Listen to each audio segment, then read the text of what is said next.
Oh, my Lord. That's how it's done. You're a maniac. I couldn't find my shake weight, but I can do this. I can do it with just this dumbbell. And this is Welcome what I back to the Primal Scream.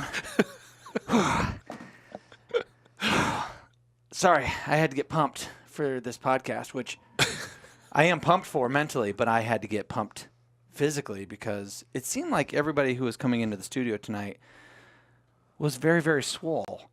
Very, very swole. We have a special guest tonight. For a second, if you hadn't looked at the title, I'm going to let it linger. There's some suspense right here. all the suspense. All the suspense. Todd, thank you for coming back and being on the show since you're my co-host. You're welcome. Yeah, did you get a pump on? Did you get swole? I was working in the garage, so that counts. Yeah. All right. He looks swollen to me. Oh, I'm sorry. Am I giving it away? Swole as heck. We have a special guest. That special guest is one Joshua P. Coburn. What? Joshua L. Joshua J. Joshua PJ. I'm JJC. Joshua JTC Coburn. Something. Yeah. Joshua But John. if you're wondering which one of those magnificent bastards is on the screen, which one's Josh? They're all Josh, which is crazy enough. But this is my brother from another mother, Joshua Coburn. Right everybody. on. Josh, thanks for coming on, buddy. Absolutely. It's been way too long. I'm sorry. I had to play the fool for a second, and I'm going to start the intro again because I had my fingers on the wrong keys. Dude, where have you been What's happening? for the last year? All over, actually. Oddly, all over. Like, literally all over the place. Traveling everywhere, doing all kinds of crazy things. But I have been laying a bit low as of late. So you're busier, but you're laying low. I am, yeah. So are you going about things differently then? Publicly, I haven't been doing as much, like, motivational speaking, as it were. I've kind of been out of the schools a little bit, done some corporate work. I mean, I did like 5 or 6 schools last year. It wasn't crazy. Right. You know, it wasn't several a month like I was doing before that, which is good. It's allowed me to kind of focus on travel, doing smaller meetups.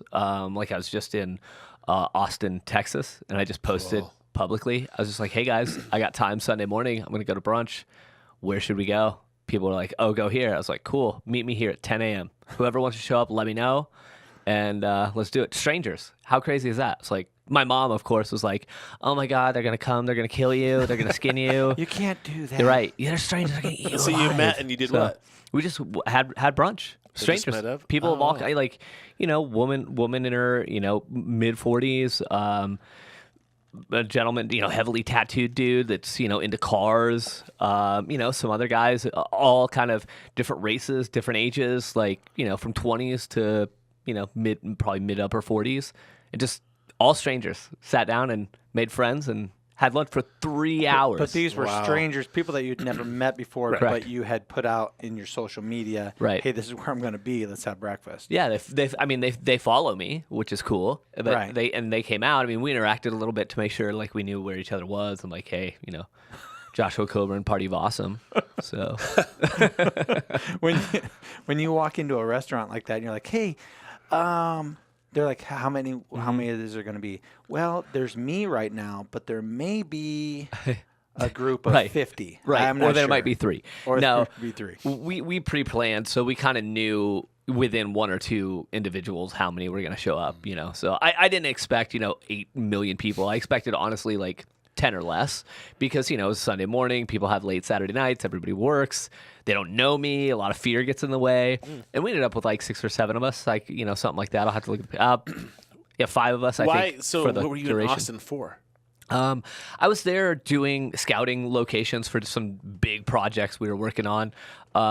Met up with Valentina Shevchenko, a UFC fighter.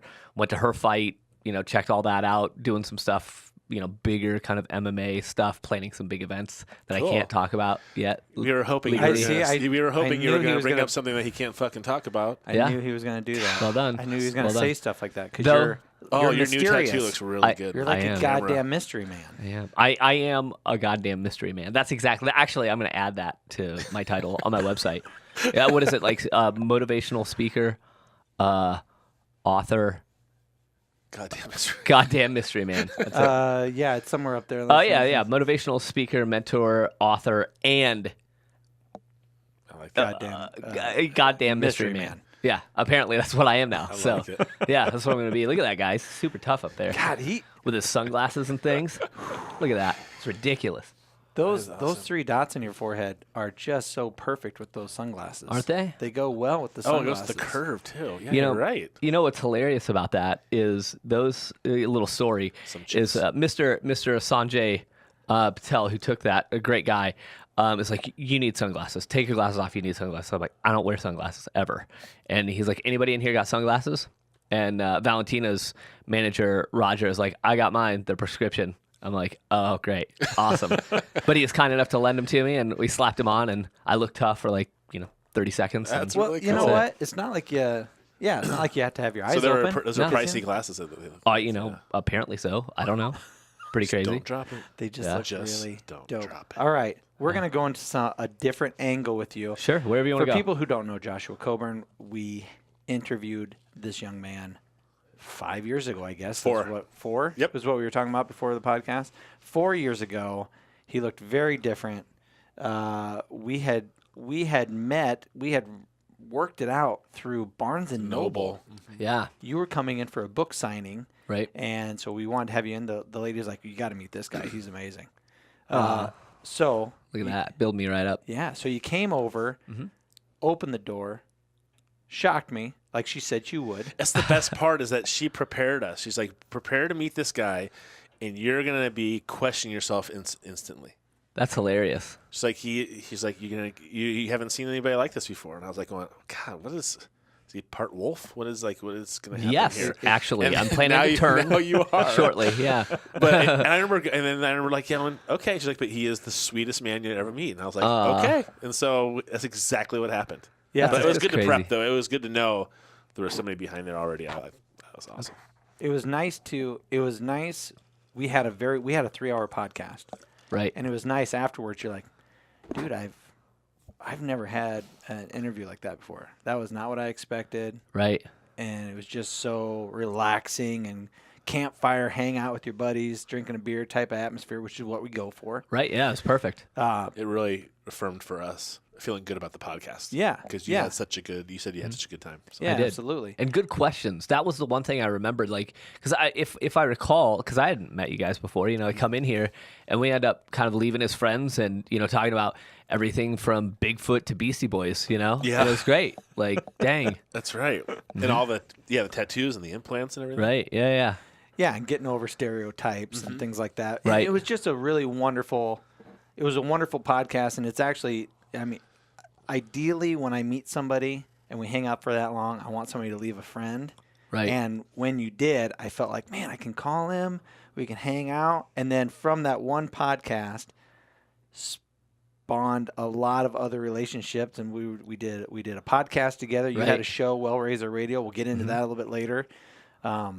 We did some photography. We did some bring smiles to your city. Yeah. Travel. We traveled A together. little travel. Yeah, we had some interesting road trip conversation. It was Gas, awesome. lots of Yeah. gas. 4-year yeah, conversation or a 4-year Laughs. relationship that it's not like an everyday thing, but man, as soon as I see you, Boom. Oh, absolutely. Right back at it. yeah, pick I up know. right where we left off. Yeah. Never stop making fun of each other. That's for sure. But I gotta But say, that's what real friendship is. Absolutely. yeah, that's right. Right. I mean, I got- and coming in and getting big hugs, first thing. Like, that's the best feeling in the world, Right. I mean, that's how it should be. That's how it should be every day. I don't care where you go. I want to hug freaking cash register ladies. That's what I want. My grandma used to do it. I'm going to start doing That's it. right. Hopefully I don't Oh. get charged with harassment. World's a little different place right now. That's right. Take a step back. Deep breath. But where you were 4 years ago Mm-hmm. and where you are now, I look at you have made such a physical change in Right. your body.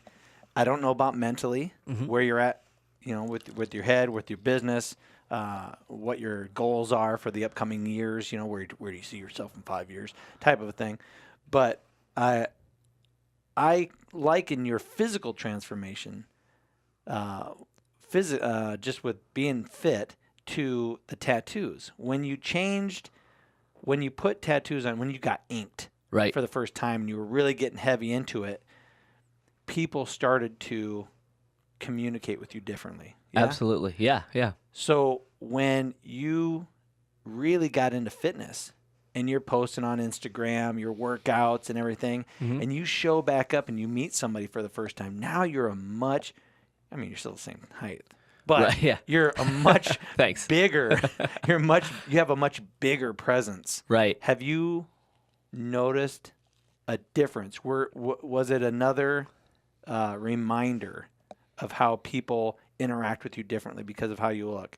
This time, not because of the ink, but this time because of physicality. Yeah, it's crazy in terms of how I look has always been different. I mean, I've looked like this since I've been like 18 years old, basically. I mean, I had sleeves at 19. So, I mean, I've been covered for a long time. My face was tattooed at, 20, 21, something like that. So, that's always been just part of me. But yes, there was definitely a before tattoos. This is how people treated me and interacted with me and approached me, and a post tattoos. These days, I would definitely say most people, like on Instagram or Facebook or whatever, assume that I'm the size of you guys, like that I'm like 6'5", like just an absolute monster. Apparently, I do my job with like good camera angles. Hell yeah, Awesome. The camera adds 20 pounds and 6 inches. Exactly, something. Well, that still doesn't barely makes me 6 foot. So, but it's interesting because now that I work out, I hear a lot. I'm described very different. So I don't know that people like maybe approach me differently. They ask me different questions. Maybe that's kind of what you're going for. Yeah. They're not like, hey buddy, where's the weight room or anything stupid like that. But they approach me different. Or some of the stuff I have going, like the 5% shirt I have on now, like they'll ask me about those things. But the weird thing is, people just know me more in general in public, so that also kind of takes away a bit of that like fear that and some people stigma. have of approaching me. I'm not saying like I'm everybody on earth freaking knows me and I'm Justin Timberlake, as we were talking previously, because I didn't do the Super Bowl this year, so I'm not. But it just kind of takes away a bit of that stigma, I think. So to answer your question, yes, they do, but it's maybe not in the ways that I even would have thought. Right. So you're not shocked by it. no, I'm not. I'm shocked by very little at this point. I mean, people are gonna form their damn opinion however they want to, and Right. I mean, that is your whole thing. Is no matter how you look, no matter what you're really into, you should take the time to get to know people. And if Absolutely. people are looking at you, like I love your Instagram posts and your messages all the time. If people say you're not a part of my group, then go out of your way to make them feel like they're part of your group. Yeah, 100%. That's absolutely what it's about. I mean, I have never felt like I belonged in any like social group because I've always been like this preppy kid that was into like punk rock and sometimes wore skinny jeans with a polo shirt. It didn't make any sense.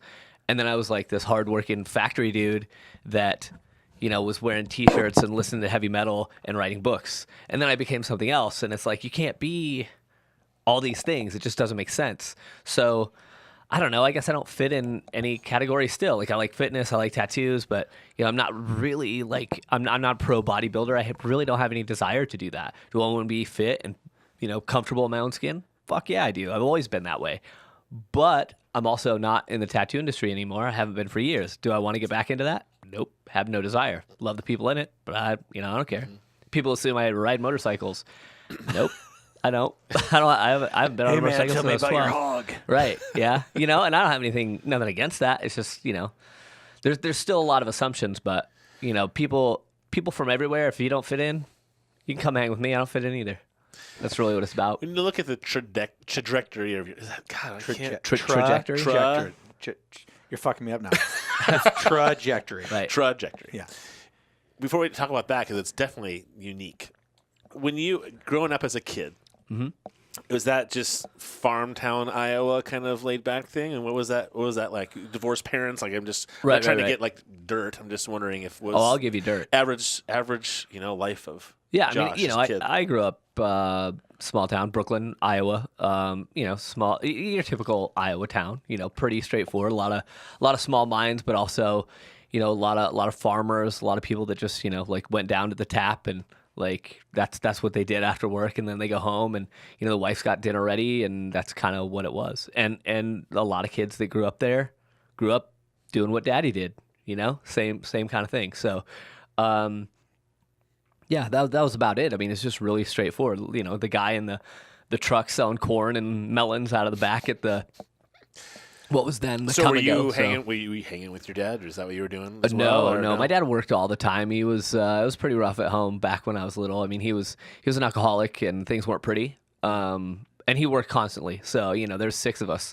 My mom didn't work, so we lived in a tiny house, tiny 2-bedroom house. He built an extra 2 bedrooms in the basement, which was just basically erected a couple of walls and threw a bed in there and called it good. And I mean, we made it. I don't know how we made it. Looking back, I'm just like, dude, based on what you made, like, and I know, that whole thing about like, I never was without food, but I know now that there's probably nights he didn't have any, okay. going back to that, like, especially after my parents divorced. I mean, we didn't have anything. Because your relationship with your father now, 180 degree different. When Maybe 90-degree different. Okay, 90 degrees. But I met your family and your brother. Oh yeah, you did. That's right. At a speaking event, right? That's correct. And I thought very lovely people. And for you to have gone through what you did, right, as a kid, there had to have been a lot of mending of fences and building of bridges because some were probably burnt and had to be rebuilt. Yeah. Were you with your mom or your dad more, or how'd that work out? Well, I got kicked out actually of my mom's house for acting like my father. And that's actually when I learned, and I talk about this now a lot when I speak because, initially I didn't include this kind of stuff, but I'm like, geez, this is like real life stuff. Kids can relate to this. But I just turned 13, and the oven wouldn't work at the house. I mean, it worked, but I couldn't open the oven door, because like the hinge was weird. So like it opened like, I don't know, 75% of the time. And of course this time my pizza was almost done. I'm trying to open it and I can't. So I grab a hold of the door and I yank it off because I was so pissed. And I threw it across the room, right? And of course, who walks in right when that thing hits like peak height? Mom. So, and she's like, if you're going to act like your dad, get out. And like I didn't even get my pizza. Like that's how that's the depressing part. And I walked around for a while after that. I'm just like, I don't know where I'm going to go, like what I'm going to do. And obviously the only option, I couldn't burden like my friends or anything. So sorry, I'm adjusting my Instagram live here, guys. I see you watching. Thank you. And I couldn't burden my friends or their family. So naturally I went to my dad's, and thankfully he let me come hang out, and he was a recovering alcoholic at that time. He wasn't drinking, which was good. And, I remember that night going to get some food out of the refrigerator and realizing that there was a half gallon of milk and bread in there, and there's peanut butter in the cupboard. That was it. That was all I had. Really? Yep. That was a far cry from what I was dealing with before that, I'll tell you what. Yeah, you're having pizzas. So, yeah, frozen freaking pizzas, of course. Yeah. Jesus. So yeah, it was a bit of a road. I don't even know how I got down this road with that story. I don't even remember what the original question was. No, it was good. It was more about how you grew up in a small town. That was a good transition. Did you, as a teenager, as you started getting the tattoos and started really coming into your own and discovering yourself and the scarring, and did you ever think for a second that your life would take this kind of trajectory? It's really weird, but yeah, I always knew. And I may have. I think we even talked about this the first time around, like touched on it. This is probably gonna sound hokey and weird or whatever, but like I always saw myself like on stages with microphones, or around the world doing different things. I saw myself in first grade looking like I look, not like every tattoo exactly like it is, but I knew that I would be heavily tattooed. I knew that I would be a world traveler. I knew I would have the best stories. I knew I would touch people's lives. And I'm not saying that like to be pompous or anything. I'm saying that because I've always kind of had that there. I don't know what it means. I don't know why it is. So it's not surprising you where you're at then. I look around and I'm just like, are you kidding me? This is my freaking life right now. Like I'm like this year. Like, I mean, I've since since December, I got back from Florida, went to Vegas, had been to Texas. I leave in a few days for Baja, Mexico, to go blasting through the desert in Jeeps and sleeping next to the ocean in a sleeping bag, and all kinds of ridiculous crap. So it's and with the caliber of human beings that I'm around on such a professional level is crazy. So I'm not surprised necessarily by traveling in general, but about what I get to do in those travels and who I get to do them with, mind blowing. I did not know that people of the caliber, of the professional caliber, as it were so humble, so kind, so willing to share, just like everybody else. And I know that sounds maybe weird that I'm kind of separating them, but I'm only doing so from the point of view of a 10, 12, 13-year-old kid in a small town that, New York may as well have been Mars. Right. You know what I mean? Yeah. So, yeah. I mean, I get now that we're all human beings and, whatever we are, we are. We're all in this together. It doesn't matter if you make $5 million a year or you make $5 on the corner, begging for food. Doesn't matter. We're the same. And, then though, man, talking to the president of a company, no way. I couldn't even imagine. It's insane. Yeah. Crazy. But now it's like, everybody puts their pants on one leg at a time. Yeah, that's old saying, right? Yeah, that's exactly how I see it. But I look at those people differently. You know what I mean? Everybody puts their pants on one leg at a time. It just so happens that they may choose to live differently, or they just happen to be in that position. And I see it only in terms of the fact that they get to impact more people at one time. And that's what's exciting to me. Sure. Screw titles, screw all that stuff. It doesn't matter. You guys are doing it. You're reaching tons and tons of people every time you do this, right? And think of it in terms if you guys were the CEO of a business, you'd be impacting an entire decent-sized business, right? Of human beings that need whatever it is you offer or your strategy or whatever. So in many ways, that's how I see anybody in business or The Rock. Let's talk about The Rock for a second. That dude is where he is because the number of people he impacts on a regular basis. That's it. That's the only difference between him and anyone else in terms of where they're at in life. Doesn't mean you can't work to get there. His reach. Right. And what he's doing actually is positively affecting people, even when he is going out and working out at 4 o'clock in the morning, like you do. Absolutely. You're showing, hey, I'm not showing this stuff to show how badass I am, but hey, I'm up. You can get up. Mm-hmm. Exactly. If I can do it, you can do it. Right. And being positive and not being complaining, oh, God, it's 4 o'clock in the morning. I don't want to be here. Right. Who wants to see that shit? Exactly. Well, and that's why it's not, it's shared. You see it. It runs through your Facebook feed. It used to. Mine. I don't anymore. It's all, that shit's gone. If you're whining about it, hide. I love you, but hide. I don't need to see your shit. If you need me, come get me. You know what I mean? But I don't need to see it. That's why I don't watch the news. I don't even have freaking TV at my house because I don't need it. It's crap. So, yeah, putting out the good. You're right. The number of people when I post something positive on Instagram or Facebook working out, because I was really weird about it for the longest time. I didn't do it for forever. It's like, oh yeah, people are gonna be like, oh, let me look at that guy. He's flexing it up. What a douche. And I'm just like, I never cared about what people thought before. Why do I care now? So I'm just like, post. But the number of people now who send me photos of themselves doing their new max, or hey, I just did my first pull up yesterday. It's unbelievable. I wouldn't have done it without you. Well, that one gal that you tweeted a picture of her response to you of, you don't even know who I am. She's in the UK, I think. Yeah, she's in the UK, yep. That was awesome too. That was really neat. But that's it. That's the whole thing. We're so connected, but we're so disconnected. We don't have to be that. There's no reason we have to be that. Everybody is like, well, excuse me, on Facebook or Instagram, all this cyberbullying because there's no consequences and there's no wall there. They can just say whatever they want because there's no real name attached to it, and you can, you don't have the guilt and whatever. Truth. But what if we look at it like it's the same when you compliment somebody? Because it is like, oh man, I don't want to send Shane a message, But it's like, well, no. Like, you're not there. You don't have to see it. Same way if you're spreading hate, right? So it's like, you know what? I'm going to send it. And maybe it'll brighten his day. I won't be there to see it, but maybe he'll respond with something back. Like, hey, man, you made my day. You know, instead of like, dude, your haircut sucks and that's stupid. And, you know, I hate the world today, blah. Well, all right. But that's not going to return anything good. And the world is a better place because of it. But what if you're like, you know what? I really dig what you're about. You're pretty awesome. # not creeping. You know? And then it's good, you know? It's that easy. Right. One of the things that I was shocked about hanging out with you was, and doing the podcast, doing your show with you. Sure. Was I never thought I would be intimidated by doing positive things. Oh, I know where we're going. Lollygavin. Lolly, sure. Okay.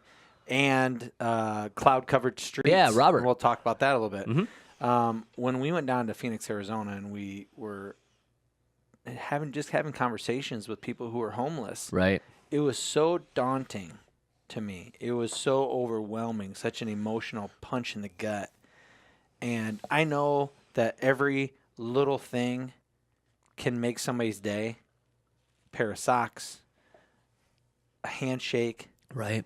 asking somebody their name, just having a decent conversation with somebody, acknowledging their existence, because I think Lolly was saying that somebody hadn't heard their name in like 3 months. Yeah, that's crazy, right?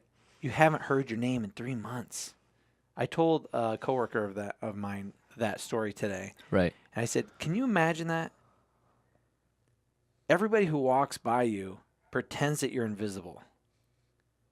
Nobody asks you how you're doing. How's your day? No, there's no back and forth. Zero. And you don't even hear your name said in 3 months. Right. And now imagine the number of kids that I get messages from because I acknowledge them and they have those moments in their own home because their parents are busy. Their brother and sisters don't care. They don't have love in the house. It's not just on the streets. It's everywhere. It sucks to think about, but that's reality, you know, or mom works all the time. She's got bills to pay. Dad's been gone since they were born.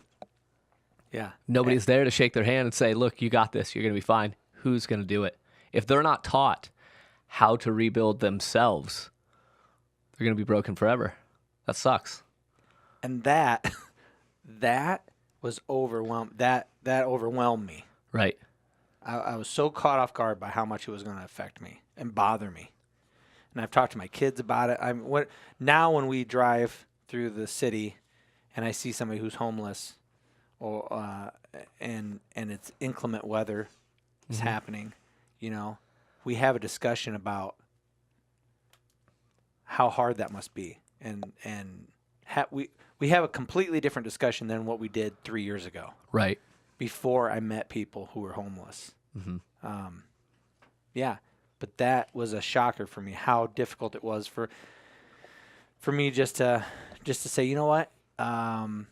Even if I go out to Walmart and buy a package of socks, a 12-pack, Right. I blow that much money at a Starbucks, Sure. right? Mm-hmm.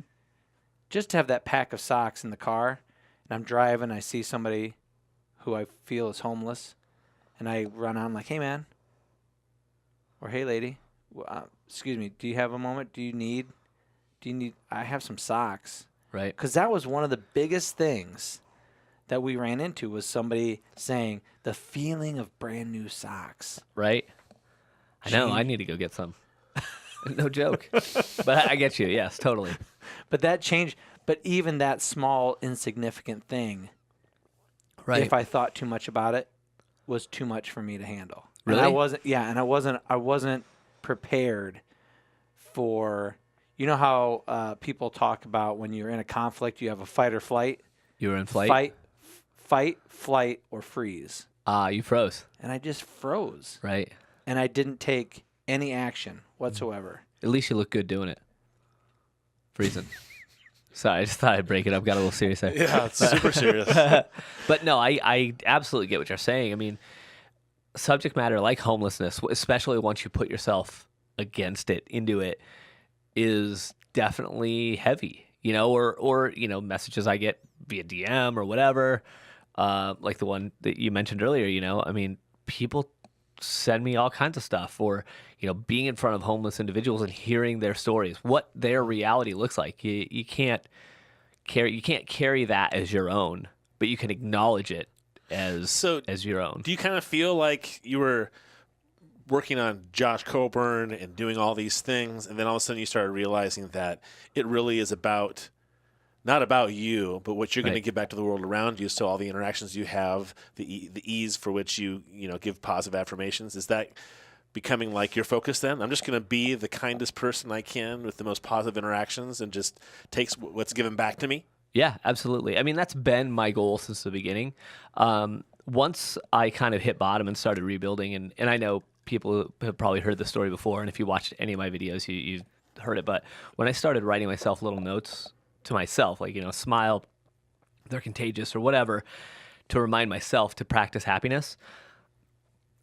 Once I started doing that, and then started posting on social media and started getting the feedback, because I was just doing it so people would call me out. You know what I mean?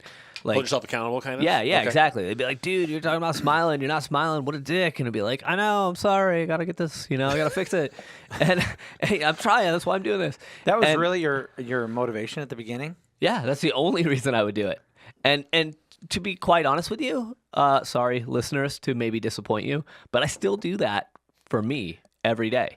So those messages, I don't necessarily, that's why sometimes I'm like, oh man, I haven't told everyone that I appreciate them. Today, I'm going to say, hey guys, keep your head up. I appreciate you. Those are for everyone else. All the rest is a reminder to me to keep my shit together. Because people are like, oh, thank you so much. I needed that today. I needed that today. Like, that's why I said it. I needed it. Wait one That's moment. awesome. Hold on a second. I love it. You don't fart rainbows? Yes, You don't just I walk do on that, clouds? actually. I do. Oh, you do? But Oh, okay. like You this, should- you do yeah, that. we're talking mindset. All that other stuff is Right. absolutely But I real. think It's just one of the seeped in things- reality. Right. Yeah. It's I think seeped one in of the reality things is that what it people is. forget or they assume is that well, you're a motivational speaker. You have everything under control. You don't have any difficulties. You don't have any issues now. You found your path. Right. And that can be difficult to get through to people. I'm not perfect. Right. I'm trying really hard. In fact, you had posted something on social media, and I came across on Facebook, and I realized, holy shit, that shitty comment back to your post was from my mom. Oh, really? Yes. That's pretty awesome. Your post had something to do with This is great. life is as challenging as you let it be. Right. Make today great. You Yeah. know, something like it was something like that. I'm paraphrasing. And I saw the comment, and it's like, Cheryl, no, life sucks. And I was like, what the fuck, Mom? Right. Really? Because normally a lot of people might think, oh, moms, they're sweet. Right. Moms are awesome. No, yours is brutal. My mom must have had a really tough day. Right. But what that post did for me, when you put that out there and she responded, it was like a reminder. It was like this little flare going off, like, hey, maybe I should check in with Mom. Right. Yeah. How's your day going today? Would I know that? Would I know that if I didn't see her response to your post? And she wouldn't have responded to your post if you hadn't put it out there to begin with. Right. You know, so she's obviously following you. Sure. My mom Right. is following you. Yeah. That's all right. Yeah. Who can resist my charm? I Yeah. mean, let's be honest. Is that ever No. over? We were in Chicago, and there was a situation that happened. You had gotten alerted by a young man saying he was going through a tough time. Oh, yes. I know exactly what you're talking He was about. going through a tough time because his friend was Yeah. injured in the hospital, Yeah. and he needed you to lift him up or to reassure him while this was going on. Right. And we were all very busy. We're all doing stuff. We had our agendas to do, and I said, "Does that ever?" With the amount of people that you impact, with the amount of people that you see and talk to and hear from you and can reach out and correspond with you, Right. does that ever weigh you down? I mean, to be quite honest, like as I mentioned just a moment ago, other people's problems are not my problems. But how I are you acknowledge able to separate that? I'm not Well, saying it's a bad thing, but how are you? Right. What type of what way were you able to mentally do that? Because a lot of people find it extremely difficult not to take everyone's Right. problems onto them. Oh, let me help you. Yeah. Oh, let me help you. Oh no, that's me all day long. Like that's why I found myself in relationships I didn't want to be in. That's why, I want to help. I wanted to fix. I wanted to do better, and it was my issue. But to be honest, volume is one thing that started to make me realize it. And don't get me wrong, I can tell you, was it back in probably October-ish? Yeah, mid-October. I'm standing in my kitchen, getting ready to go to the gym. I'm standing there, and I just stopped for a second. I got a message from somebody, and it just was like, hey, I'm having a rough day. I need this, I need this, and I need this. Can you tell me what I should do? And right there, standing in my kitchen with my protein powder in my hand, I start bawling. Because no, I can't. I can't fix that for you. You can. I can help you do it, but I can't solve that. And that's really hard to handle sometimes. I handle it well, 12 months out of the year. That one day, it hits you because you're tired, you're worn out, you're beaten down, whatever you got going on in your life. You guys know how it is. There's that once a year you can't quite man up and you cry yourself to sleep. We all know. I mean, I don't care who you are. It happens. Maybe it's every 2 years, maybe it's every 5, maybe it's once a week for some people right now. But it does pile up. And it also depends on how things are said. If something's said a certain way, that can kind of mess with you. Because no, I can't solve people's problems. Other people have to solve those problems. Or what I mean, not other people, but you have to solve those problems. I'm here to help you recognize how to do that and walk you through it and get you there so you can start to practice that. So to get back to your question, it's not about shouldering their issues because, again, they're not mine. But what it is about is when they're down, I got to pick them up, grab their hand, remind them, look, you can stand. I know you don't want to stand. I know it hurts to stand. I know it sucks to stand right now. I know you want to stay in bed. But today, you get your ass to your fucking feet and you take a step, half a step, an inch. Push your toes forward. Put your shoes on if that's what you can do. Doesn't matter. But that's my job. And if I can get them to do that, then the next time they make the choice to move, they're like, hey, guess what, dude? I took another step today. I'm doing this. I'm like, awesome. And it doesn't matter. For some of us, it's walking into, an appointment alone because you've never done it. And that's scary as hell. For other people, it's getting on a plane to, Taiwan for the first time alone because you've never done it. It's still the same fear. It's still the same problem. But, it's my job to help you just get up, just encourage you to keep going. Yeah. Not to shoulder it, not to absorb it, not to ruin my life because of their problems. Yeah, and it could be somebody laying on their back, staring up at their front door handle, wishing they had milk in their fridge. You listen. Yeah, absolutely. That was me, for sure. That was you, right? Yeah, I couldn't leave my house. I was so terrified.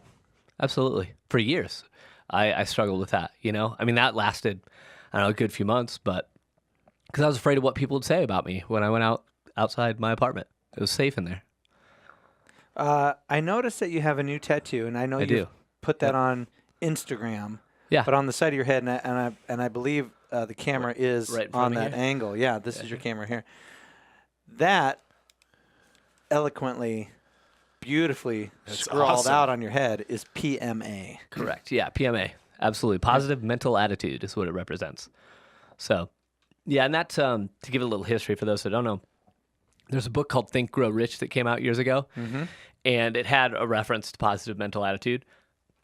Excuse me. But I didn't learn about it from that because I was a hardcore kid, as you guys know, and I loved, hardcore music, punk rock, whatever. Right. And HR from the band The Bad Brains read that book, and then they wrote the song Attitude, which is like a minute, 30 seconds, talking about, it doesn't matter what they do, it doesn't matter what they say, because we got that attitude, we got that PMA.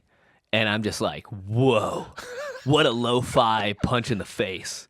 Like, it doesn't matter. Like, they got it. And that's like, to think about that. Like, it doesn't matter because we got this shit. Like, to say that is a big deal. And at this point in my life, I can say I didn't always have this shit. Not at all. But now, I got it. And I'm set. There's shitty days, there's terrible things that go on, but I got that PMA permanently right here. Right.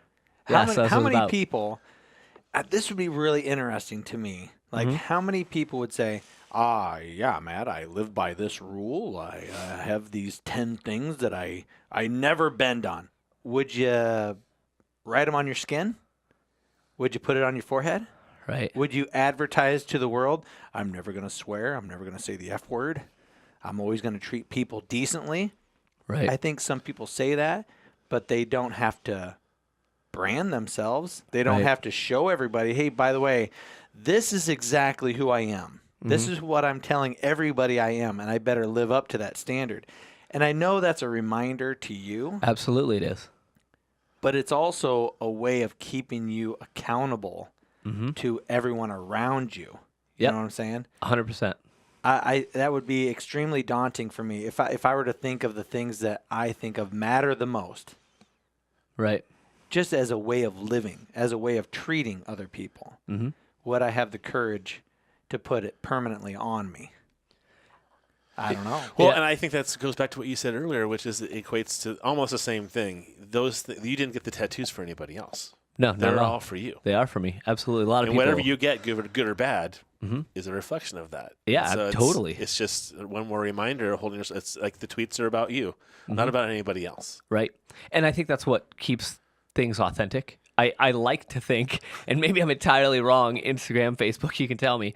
Feel free, guys who are on IG or on Facebook. If you got comments or got a question, let me know, but let us know. But yeah, I hope that it's because I'm authentic. I'm real. I mean, I had a panic attack for the first time in years, and I shared it. It just happened. I'm like, oh my God, I got to talk about this. I talk about how awesome every day is and how great things are and how to get through shit. I had to be real and say, look, I hit bottom. Last night, 4 a.m., it pretty much sucked. So let's talk about that because I forgot the things I talk about. I forgot to practice those. And here's why. And this is what happened. And I talked about it because I do that on, the positive side. I got to do it on the negative side. So it's about that authenticity all the way back. In fact, to when I was 16, I got the word pride tattooed on my lower leg. And the reason was, it was a reminder to myself, don't look at the freaking ground. Have some pride in yourself and some confidence. Put your eyes forward. Keep walking. So if I looked at my leg, even if I had pants on, if I was talking to anybody and I looked at my leg or, saw that tattoo, I'd be like, look at them in the eye. Have some integrity. Kick some ass. That's what it's about. So it's always been that way for me. It sounds silly. Can you talk to me about your break that you had, your panic attack? I don't think I heard about it. Absolutely. I mean, I try to follow. There's so many things going on that you can't follow everybody. But but what was that like? What was happening? What were you not following your own advice for? And how did you get to that point? Well, I just things are going on. I have a lot of stuff going on. Absolutely. And when you tax yourself, I talk a lot about having a full cup. Like, you got to have your own cup full. It's just like when you're on a flight. What do they say during their emergency talk? Face mask is coming down first, right? Exactly. Put it on yourself first so you can help everybody else. And I forgot to put my mask on. I couldn't. I didn't realize it, but that's exactly what happened. And it very much was because I was taxed. I was busy. I was focusing on a lot of other things, and I was thinking about the mountain of things. And anxiety started to set in. And I recognized it. I'm like, whoa, I haven't felt this quite this way in a while. I need to calm myself and I need to chill. I need to take some breaths. And I started practicing things that I hadn't been practicing and be like, you got this, dude. Chill, take some breaths. I mean, you can probably tell I'm getting even slightly shallow right now. Right. And, it's a matter of kind of going back to that place. And it's weird because like when things like that happen to me, it's not necessarily right then mentally. It's like when your parents like scold you at like family dinner because you're being a dick to your brother, even though you're like 40 and you're just like, oh, immediately you're like 5 years old again. You know what I mean? You just go there mentally. So I was like right back to like being 12 in my room, like, oh shit, I'm going through this thing right now. You've been here. Just chill out, breathe it out. You got this. And I fell asleep and woke up at like 4 a.m. sweating, cold, shakes, cold sweat, just freaking out. I'm like, oh gosh, it's been a while, And I was up for a couple of hours, just kind of getting my crap together and walking myself through it again. And when I woke up, the next day, I felt a lot better because I kind of had gotten through it. And then I did what I hadn't done in a while. I sat down, I prioritized the list of things. And, I'd been good about kind of keeping mental notes, but I didn't. It got jumbled because I was too busy. So I wrote it out. I got things back in line and onward, onward and upward. No issues since. It'd been years and years and years. I don't know. 17 years before that. It's almost like it's a good reminder to remember that you're a human being, that you are gonna be just the same as everybody else is. It's probably just a good slap in the face once in a while, for lack of a better way. Yeah, it was absolutely a good kick to the nuts. It's just like, dude, you can talk about it all day, but if you don't practice it, you're not shit. The world's still gonna kick you in the face once in a while. Yeah, everyone's human, and you're gonna fall down. You're gonna trip. You're gonna fall. You're gonna get hurt, just like anybody else. I think it's really amazing that there were times when you and I had hung out about a year ago. We were coming back actually from that high school talk that you had, and I was taking photos. Yeah, because that was a community event, right? Which I rarely do. Right, there was a lot of drama and controversy about that event. Right. But on the way back, every time that I'm hanging out with you, I feel like it's a podcast. I do. I feel we have deep, meaningful conversations. Right. I feel like I am interviewing you all the time. Not out of some. It's not weird. It's just that you're such an interesting fella. It's weird. You're good. But you very quickly became very special to me. I care a lot about you. I appreciate that. Back at you, man, for sure. So because of that, I wanted to get to know a lot more about you and like how do you deal with things? How did you deal with things as a younger man? Right.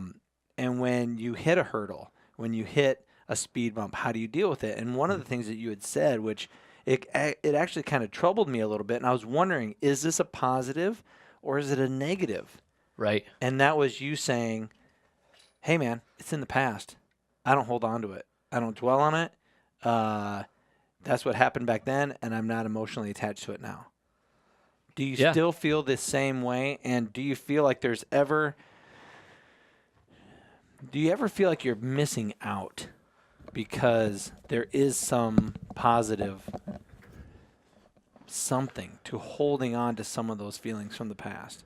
I mean, the past is the past. It's done. I don't think about it often. And even my memory of the past is fallible. Yeah, it's the worst. It's probably either way worse than it actually was, or I know I am always way cooler in the past than I am today. Like I can tell you that. But it's strange because I don't look at my past as anything but fuel to make my future better. Does that make sense? Like when I think back to the crap, I'm just like, nah, that was crap. It's never going to be crap again. I'm going to make sure nobody else has to deal with that crap too. That's kind of how I see it. So I'm not saying there's no value in the past. Actually, I just met up when I was in Vegas with an ex-fiance, actually, who I hadn't seen. I saw that. Yeah, I hadn't seen in years. And, we took a photo together just because it'd been literally 10 years since we took a photo together. And it was strange. And the reason we wanted to meet up wasn't to get back together or to do anything like that. It was very simply to give ourselves perspective, because I know who I thought I was 10 years ago, but that's not who I would be to you guys. You would have a different opinion of me then, just like she did. Mm-hmm. So that's kind of what we walked ourselves through. Like who was she then? Who was I then? Where were we at? Where are we now? And how have we changed? Did we see progress? Did we regress? Like what happened? And thankfully, we both progressed, so that was good. How are you able to have that conversation? What is the icebreaker like? Hey, by the way, I was a certain way back then. But if you can just for a moment not view me, not see me in this light, and we can have a discussion. Can we kind of like step out of ourselves? Mm-hmm. I see that actually in a lot of married couples. I see that in a lot of people who've been together for a long time. Right. One of my favorite things I like to say, giving advice to a young married couple, is when you meet somebody, there's a perfectly clear piece of glass between you and her. Right. And you get to see this beautiful person that you're so in love with. Mm-hmm. And then you say something snide, and it's like keying that glass. Yeah. And then she comes home late, and that's keying the glass. And then there's all these tiny little scratches because of all these little things that happen throughout the years. And 10 years later, because of the shit, the arguments, the nasty name calling, the baggage that both of you had committed, Right. I don't see that person anymore. She's over there. She's on the other side of the glass. But all I see is this disfigured monster of an image that I can't get past. How were you able to sit down with your ex and have that type of conversation of, hey, who do you think we were? I mean, how were you able to do that? You know, I mean, time heals a lot of things. We all know that. But to be honest, I think it's first clearly admitting to the monster that you are, because you guys know very well that I don't have skeletons in my closet. You can ask me literally anything, and I'll tell you, probably to the detriment of you asking the question in the first place. Foreskin? Right. No. Circumcised. So anyway, jeez. So how do we get here again? No, like with this individual, it's just a matter of, firstly admitting, like, I know that I was a piece of crap then and how I was a piece of crap then. I wasn't to everyone, but to her, sure. There's a lot of lack of respect. There's a lot of things that happened because that glass, so to speak, became keyed. And I forgot about a lot of other things, and we both lost respect. And when you lose respect for somebody, shit gets ugly. And that's it. So for me to look at that guy that I was, the sweet dude in that initial photo with the long flowing locks, right? And that guy. That was the guy who was that was it then. Yeah. That was, terrible to her. But I had to admit that first. I'm like, okay, I see all my fault in this, but what's her view of that? And what's the view of, maybe the good that was there? And what was really interesting is at the end of it all, we both kind of realized, like, hey, you're equally as cool as you always were. She's attractive. Like, okay, like you're not with somebody that you're not somewhat attracted to, right? Sure. Generally. But beyond that, like, she's still as cool as she always was. There's none of that changed, but there's a lot of things that separated us then. And that's what's crazy is because, and I think that happens amongst friends. Like, look what happened to your high school friends. Like, what separates you? Well, it could be miles, could be marriages, could be a lot of other things. So you just kind of get separated. That doesn't make them less cool. It doesn't make them less of what they've ever been. It just means that something kind of got in the way. And I think that's what happens a lot in relationships. I was having a pretty deep conversation with a guy who I don't generally consider deep at work today. He's a very funny guy. I really enjoy him. But his eyes got really glossy when we were flipping each other's shit and being goofy with each other. Did you hit on something pretty heavy? Yeah. And what I didn't realize was that somebody that was very special in his life decided to end that relationship with him the night before. Oh, ouch.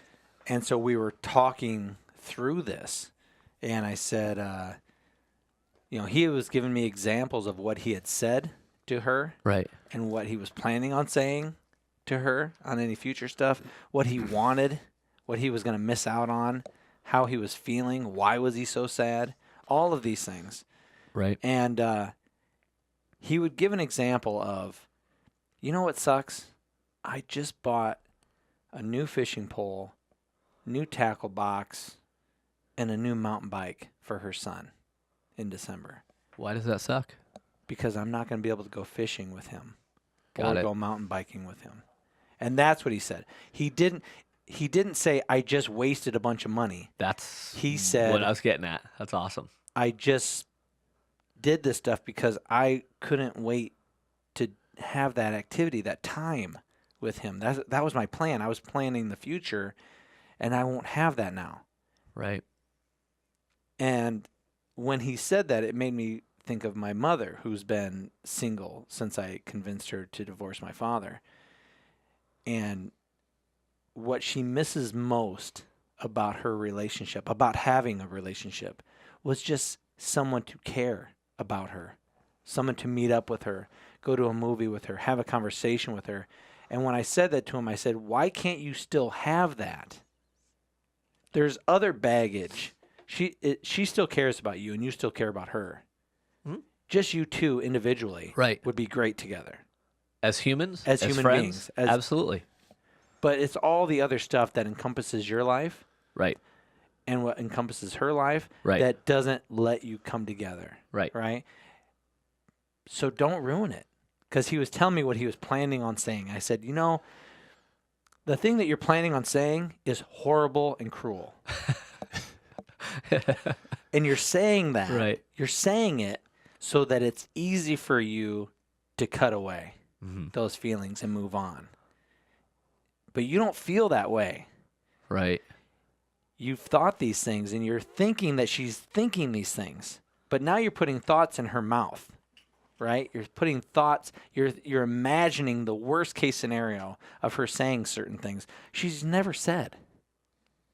So why can't you say, hey, I realize the relationship that we can't have because of these reasons. But it would mean a lot to me if you could still be my friend. Right. It would mean a lot to me if I could still take your son fishing. It would still mean a lot to me just to be able to hang out with you. And even if I'm not the man that you're having intercourse with, you're still important enough to me that you're in my life. Now, that is a grand thing to be able to get over and to be able to say and do. Absolutely. On a fresh breakup, a one-day-old breakup. Right. And look at you just being like, dude, seriously, just tell her it's cool. that's what I heard. Yeah. No, it's cool. And it's cool, but I still want to do like stuff with the kid, and like we can be friends, right? Right. But I it mean, makes that's total sense. Yeah, it does. Absolutely. complete It does. But why do we have such a hang up with that? It takes so long. I mean, time kind of heals all wounds, right? But I guess my advice would be, time heals all wounds. Just don't make more wounds on your way out. Absolutely. Don't make an exit wound be worse. Well, don't burn a bridge. Yeah. Definitely. If that relationship is important enough to you, you'll find ways to make it happen if it's really that important. And I do think that, I mean, I've been married twice and divorced twice. Like, I've had other relationships, and all of those people are important people. Like, every one of them shaped me in some way. They wouldn't have been that in my life if they didn't matter. And not all of them are in my life. Would I like them to be in some fashion? Absolutely. Is it possible? Probably not. But yeah, to that point, if it was that important to you, they would still be around to some level. So either until the pain subsides and they can come back, or my pain subsides and I can come back, or forgiveness occurs on both sides, you're not going to get it. But if you can, it's awesome. Yeah. And I've been able to do that in most cases, which is pretty cool too. It's hard to imagine in some other ones too. Yeah. Yeah. You know what? I feel like we need a healing.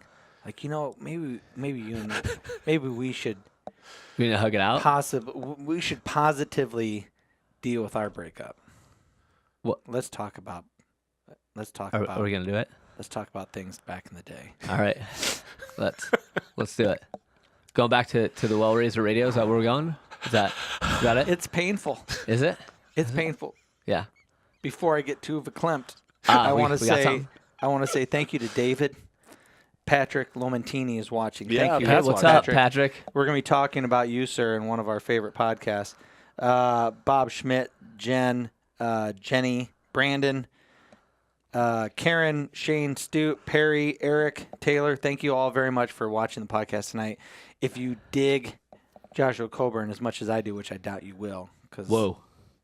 He's pretty great. I'm just saying if I was gay. And also, while we're doing this, all the people that are watching on my live Instagram, the Men Podcast, there's a ton of you guys. Thank you all so much. Cigars and Guns, JS Lucas, David, I don't know how to say your last name. I'm sorry.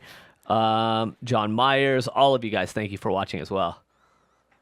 Anywho, All right, can we get back to the emotional state that I was in? Totally. But I want to first tell you. Oh, I'm sorry. Go ahead. No, Go you're ahead. fine. I just want to tell you I really appreciate that mindset that you just walked through. I had a couple moments in there where, like, I'm sure alcoholics come moments of clarity. I was like going, yes, you don't live your life for somebody else. You live your life for yourself, and that is a reflection of what they want to see in themselves, and then they'll change. Right. Yep. That's awesome. And all that said, like, I know this is, I can't believe I'm saying this out loud, but I mean, I know I've destroyed people and relationships and families because of the choices I've made in terms of who I've been with and how I've been with them and all those things. But also, I can't be in a place that I don't feel like I belong because my cup in that moment or in those places isn't full. And I'm not providing what they deserve, quite frankly. I was falling short as a man, as a husband, as a human being in those moments, whether they saw it or not.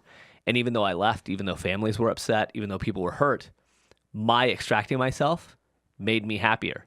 But I would like to think, and I know in the case of some, not all maybe, that they went on to do amazing things because I wasn't there. Does that make sense? Mm-hmm. Sure. And that's how it should be, in my opinion. I can't stay there and make people's life miserable, much like Shane. During Well Racer Radio, I had to go.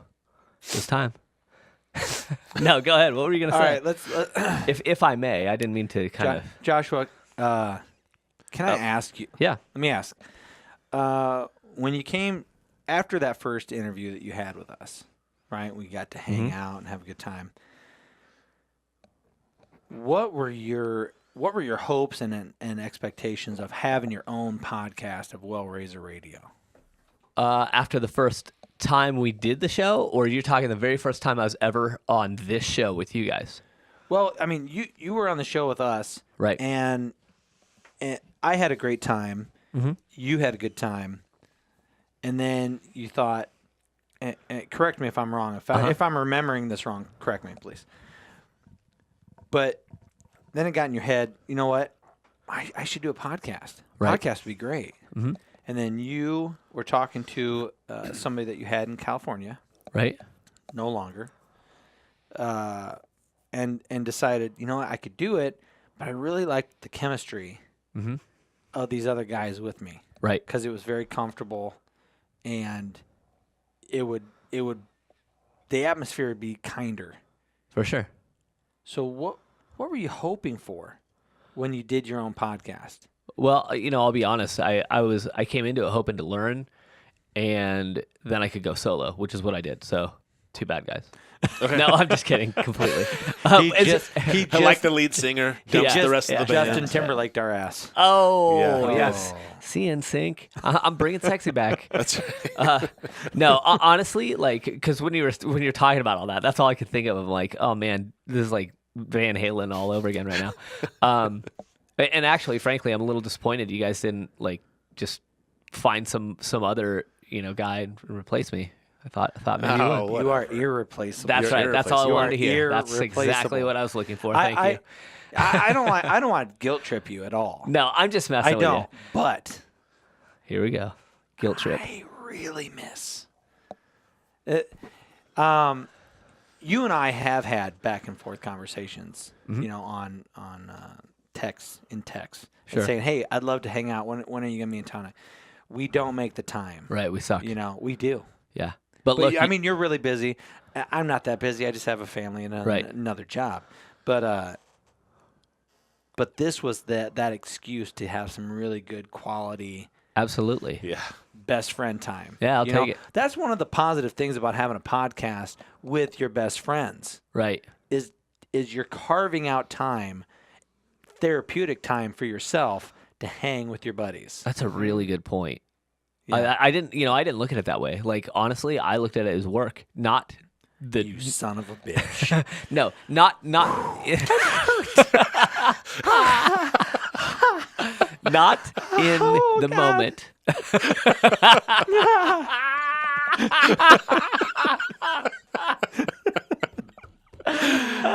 That one cuts deep. Let me repeat that so I can hear it again myself. Look, I didn't look at it that way. Oh, Yeah, okay. All right. So anyway, It was just part of the journey. You're like, oh, this is what we're doing now. It looks like the best route. We're going to go for it. well, honestly, it wasn't. I looked at the time spent doing the show, like present in studio. Those some of the greatest conversations of my life with my heroes and my friends. Like, what? How did that even happen? Yeah. I still look at it that way. And for the record, we didn't have a final show. We never did have a So final show. that doesn't mean it's over. But honestly, what it came down to is booking guests. Who got time for that? You know what I mean? Sure. So that was hard work. And the payoff was coming in and doing it with those guests. And to be honest, I think maybe because we were kind of doing like every 2 weeks initially, and then we spread it out a little more. Right. And of course, it's like kind of that girl you're into. It's like, oh, we're gonna talk every day, and then it's like, oh man, I don't know, it's a little more work than I thought. I'm gonna. We start making once a time. You week. start wedging more shit in there, Right. and gaps get bigger. And that's what happened because it got to be hard work up front, and I didn't get into it for hard work. I got into it for good conversations with good people, and it ended up being hard work. And I'm not saying that great things don't come without hard work. Sure. Because absolutely they do. Fact is, I can reach more people through other means, which Yeah. goes back to the reason I haven't been speaking as much. Because I can go, and I will continue to go reach 200 to 2,500 people live because it's worth it, and nothing beats face to face. But if I can reach, 500,000 people a week through social media and through smaller meetups to where I can have a real conversation with humans instead of a big conversation with 2,000 people, I would rather have the best of both worlds where it's like reach, 500,000 people a week and then have a real solid, good conversation with like 20. So would you say that was probably the most shocking thing to you about having your podcast was just the work that it took to find guests to come in? And to be honest, my side of things was the extreme letdown when things didn't work out. You're going to have technical difficulty. Sure. You're going to have people that forget. Oh, totally. You're Yeah, going to we have did guests have that that, just didn't we? forget. You had a long drive to get to the studios. Mm-hmm. We're all there. We're all trying our best. There was one interview in particular that it's going to haunt me for a long time. Right. It's going to haunt me for a long time until I make it right, which means Mina Cavuto, if we could have another interview sometime, I have my shit fairly down now. Or Fairly. or in person. Totally. Or in person, I would like that even better. That was one of those interviews that rocks you. Right. Yeah, Just- it was amazing. It just rocks you emotionally. And when it didn't turn out, Right. despair maybe is too big of a word. Right. But it was tragic. Right. It was was tragic. It was tragic. It was tragic, and it was disappointing because you really felt like you had that connection. There was conversations that took place that were just really mind-opening. And I remember you like scrubbing cell phone sound to see if we could pull something off of ambient from the room from a mic that was left on, just like trying to scrape together everything you could. Right. Yeah. I remember that too. It was a big deal. I mean, that interview, for those that are watching and don't know, we did an interview with an unaired interview with Mina Caputo from the band Life of Agony, who's also transgender. And she was amazing. She was so open and so raw and so real and Very, very sweet. yeah, and understanding. Right. Yeah, just amazing, and nothing was off limits. And who cares what your opinion is about that life and that world? We captured the human being, and that's what that show to me was about. Well-Raiser Radio. I mean, what's a well-raiser? Well, it's somebody out there who cares about the well-being of themselves and others, and they're going and doing that, and they're showing their vulnerability, and they're being human, and they're also showing their drive and the goodness within them. And I mean, everybody that was on that show, you know, really to me, I go back, I listen to them sometimes because I do reminisce, and I look at people like Ashley Horner, like Mina, you know, I mean, all these people that just had it, you know, Candace from Walls of Jericho, like that was one of my favorite shows because, you know, it was so vastly different in terms of like, we were talking about hardcore music, emotional music, and I can't remember who said it, but somebody was like, oh, I always looked at music as kind of like entertainment. And I was like, yeah. I was like, oh my God. Yeah, that was me. I know. It's horrible. You just stepped on everything that I've ever believed in that saved every part of my life ever. You just threw it in the trash And right now. I always tease him about that because he loves music. He likes music. But he doesn't have the same connection that I don't you have and the I emotional do. connection to it. Like, Yes, I mean, so we've talked about before. I remember listening to Sgt. Pepper's with headphones on, reading the words as it was going, and I remember crying and changing my life. I remember certain places, certain times that I was like, it just changed everything, the music behind it. I mean, I think that's why I like soundtracks. I like listening to soundtracks from movies that don't have any words, like the orchestra stuff, because it's like, you know, it's the backplay to the story of your life, kind of. Completely. And so when I hear certain, it's like you like 80s music because it takes you back to the 80s. Absolutely. Yeah. I was just going to say, man, like a song that nobody cares about at this point is the cover that Motley Crue did of the song Teaser. And like, again, you don't hear that like ever because it was on a compilation record that's not even available anymore. But of course, I remember listening to it on cassette. I don't know, 1991. I was 10 years old, sitting on a hardwood floor, like, with that just sprawled out and that opening riff, like every time I hear it now, it takes me right to that moment. Really? And it's just like, you know, I mean, it's just crazy. Like those things are like the Sex Pistols. You know, when I hear Anarchy in the UK or Bodies or any of those songs, I'm just like, or Pretty Vacant. Like talk about like my entire teenage years. Like I hear that song, I'm just like, I listen to that every day, like every single day. So I don't know. Again, I feel bad for you, kind of. Yeah, in a me way. too. Yeah. Yeah, you know, let's change this a little bit. Shane, what's it like to be empty inside? What's it like to be empty? Soulless. You're a shell of a musically man. soulless. Well, I'm fairly soulless in a lot of things, a lot of different categories. Probably so much I don't- happier of a human Yeah, being, I don't. too. I don't want to just like pigeonhole myself into just music, but gotcha. I am fairly shallow and horrible. I don't Look, I don't like sports. I disagree with your horribleness. That all of a sudden just throws me into a completely different man I don't- category. That's If I'm true. even in a man I category. don't like sports either. So I love sports. yeah. Although If we weren't so far apart, I know. Oh. Like I already Oh, feel your God. fingertips touching mine. It's cool. But you know what's really weird is like again, I don't have TV at home, so I don't. You know, I literally have horror movies on a loop on my DVD player, like when I'm at home working. Like that's it. So I don't know, people walk that's in, they're your like, background "Yeah, it is. It noise. totally is." Chainsaw Massacre. Yeah. Kill. You know, the whole thing. Yeah, exactly. And people walk in, you know, they're just like, how are you so happy all the time? This is what's going on. Like, she just got murdered on TV. It's like, I know, it's great. Anyway. But, PMA baby. right. Yeah, exactly. But where were we at? What were we talking about again? We were I got talking horror movie about- related here. When you got into doing podcasting, what the shocker was the amount Yeah. of work that went into it, right? Right. And when you started it, you wanted a certain something. Right. Do you feel like you achieved it? Do you feel like you Hell yes. got that Good. Okay, from good. the podcast? Yes, absolutely. And that's why I miss it. Because it was about people being vulnerable and being real, taking these people that are on stage and empowered or, you know, doing whatever it is they do. Like Mike Smith. We had Mike Smith. For those of you Absolutely. who don't know, Mike Smith Live. Check him out. But like that guy's doing so much good out there in the world. And, you know, to kind of take him off stage and have a real conversation about, you know, him in his bedroom as a teenager, like we're having, that really kind of takes away the veil of masculinity, of, you know, being like a rock star. Because really, I mean, we're those people, but we're something else as well. You know what I mean? We're multifaceted humans, and that's what I loved about the show is because it showed that. And if I recall, like there he is, Mike. If I recall, that actually.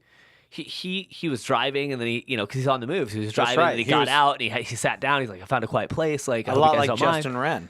Yeah, Justin. Yeah, Justin. Gosh, like so great to hear about his stories and about the big mum that he got that chick, and like that whole thing about. I've shown so many people that. Like that moment, and then we do start doing searches for those mums. Right. Oh, they're huge. People think that you're lying, and like, nope. Yeah. Google it because they're like, Google the and they're Texas crazy. mom. Yeah, they're bigger than human heads. For people that don't know, they're like, God, they're this big. They're crazy. They're as long and as tall as somebody. Absolutely. But I mean, especially Mike. me. Let's go back to Mike Smith. I kind of wanted to hit each show and how I felt about it. What did I get out of it? I wanted to see what you got out of each interview. And for Mike Smith, I had put. Let's see here. It's never too early to make a change in others' lives, and the ability to create a truly safe space. Truly safe, like not just something to say to be trendy, but a truly safe space, because he was talking about a coffee shop instead of a skate park.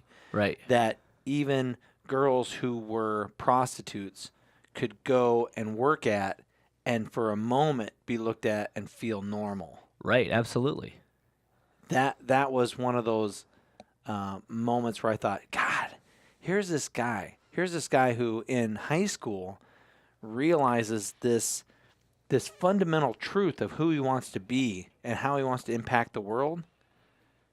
And who of us thinks of that? Who of us thinks, I want to make that person that most people would think of as a pariah, think of as, I just want you to feel normal. Right. I just want you to feel like I'm like any other girl right now. And for me, that's what I got from that. That's podcast. the bigger part. The bigger part of that is him realizing that people need to be taken out of their own boxes once in a while. Right. And I think of it more as like when Jim was that movie Jim Carrey. He played. We talked about it on the podcast. Jim and Andy. So he played Andy Kaufman. Oh yeah. So it was a big transformational thing for him. But then he talked about how he loved doing it because he literally became him, right? Was him for a while, and then when he got back he was to never reality, out of character. He was never out of character. Absolutely. And when he got back out, he's like, "Oh man, I forgot what it was like to be Jim. What are my politics? What are all these things going on?" He's like, "It was so nice to have a break from myself." Right. That makes total sense. So that makes. I bet you he started realizing that we have to take her out of the box that we've made for her. Yeah, put her somewhere else. Yeah, exactly. Place her in an area where she can just chill and forget that those things happened or that world exists, and just live she's her part life. of it. Absolutely. Yep. And if you want to check out Mike Smith and some of the really cool things that he's doing, it's right there. Mike Smith. Is it Mike Smith Live? I think so. Mike Smith Live. Yeah. Yeah. Good dude for sure. You don't have a YouPorn tab up, do you? Are you okay? No. Oh, wow. I'm Things not. just getting weird. No, I have only important things up on the tabs. But thank you, thank you, Todd. What's thank you very YouPorn much. Anyway? I have no idea. Okay. I know you don't trendy. care about YouPorn, Right. Joshua, because you are a slinger, is what we call in the industry. Oh. In the industry, we call it a Is that so? slinger Oh. of. This is a PG show. Is it? Well, I do have. I mean, let's be clear. I do that have I'm one a person slinger. saying, "Great show, by the way. My girls are listening too. I think they're learning things." Until just a couple seconds Look at that. ago. I'm a slinger of positive motivation. There you go. There you go. Perfect. So anyway, slinger well of played. positive motivation. To who was it that was listening? Christine. Christine, thank you. I appreciate you and your kids for watching and paying attention, because seriously, that freaking matters. So thank you for that. And everybody else as well. But he just happened to acknowledge you, so I wanted to do that too. Go ahead. Sorry. All right. One of the other things I wanted, Todd, did you have something before I move on? No, go for it. Okay.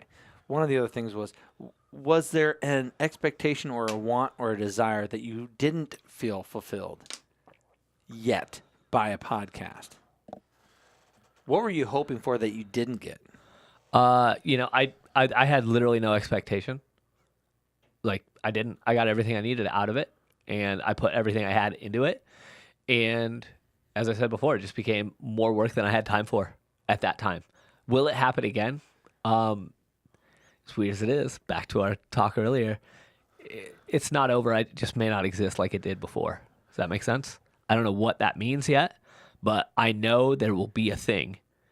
And I don't know if it's going to be TV. I don't know if it's going to be radio. I don't know if it's going to be on the street doing stupid shit and making people smile, I don't know what's going to happen, but it's going to happen. Something's going to happen, and it's going to be very much the same. Well, even if it's just us Skyping you in from your home, Right. and being able to have conversations and you giving us updates on what's going on in your life and things like that, just to be able to come back together and give reminders to people that are having a hard time and dealing with things. Yeah, that might be cool. It's not too late to take that first step. It's never too late. It's Right. never too hard. It's never too bad. The sad part is he's seek past help. us. He hits more reach without us. That's the bad part. Oh, It's that just Well, no. I'm saying for me personally, I you want want to check in with him on a I regular want to basis. check in with got it. him 'Cause we're I getting wanna too check busy. in with him. So This carving is out our some way. time. This Yeah. is our way. Right. Yeah, this is our way to do that. Yeah. I like Okay. Our very first podcast was with Robbie Ripple, and what I Robbie. got from Robbie was the emotion that can be conveyed or brought about through tattoos, and it's not just the feeling or the emotion that I bring to a tattoo artist, but how much emotion, that weighs on the artist, putting it on me, knowing that it matters so much, whether it's a loved one, whether it's a child, whether it's somebody who's passed, whether that symbol means something. PMA on Right. my head, it's important. Dragons So on your back. So to have somebody like Robbie talking about how much it emotionally moved him Right.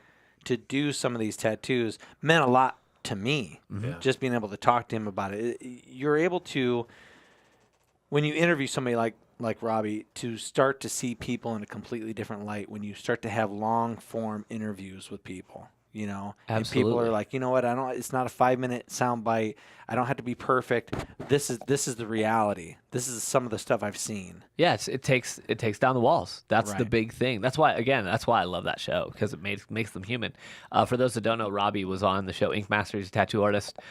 Give him a follow. He's rocking the I'm Rad movement right now and killing it. He also is extremely fit. He's half the Robbie now that he was then.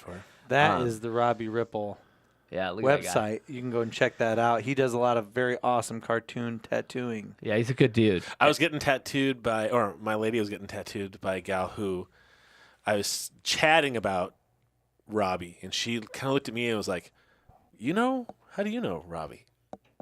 And it was one of those things, and I was like, oh, this is kind of nice. I kind of know somebody in the industry, or I should say, subtly know. But one of the artists, the gentleman who gave me my tattoo, which is a little tattoo on my wrist, afterwards made a point of saying, hey, thanks for coming in and let me do that. That was really cool. I could tell that was important to you, and I'm glad to be part of that. Yeah, awesome. And I was like, oh shit, dude, you're just gonna get all kinds of business from me if I'm in this area. Because it just was it was a dumb little tattoo that I like. Well, it's not a dumb little tattoo. I mean, it's just like you I being know. a part of somebody's life.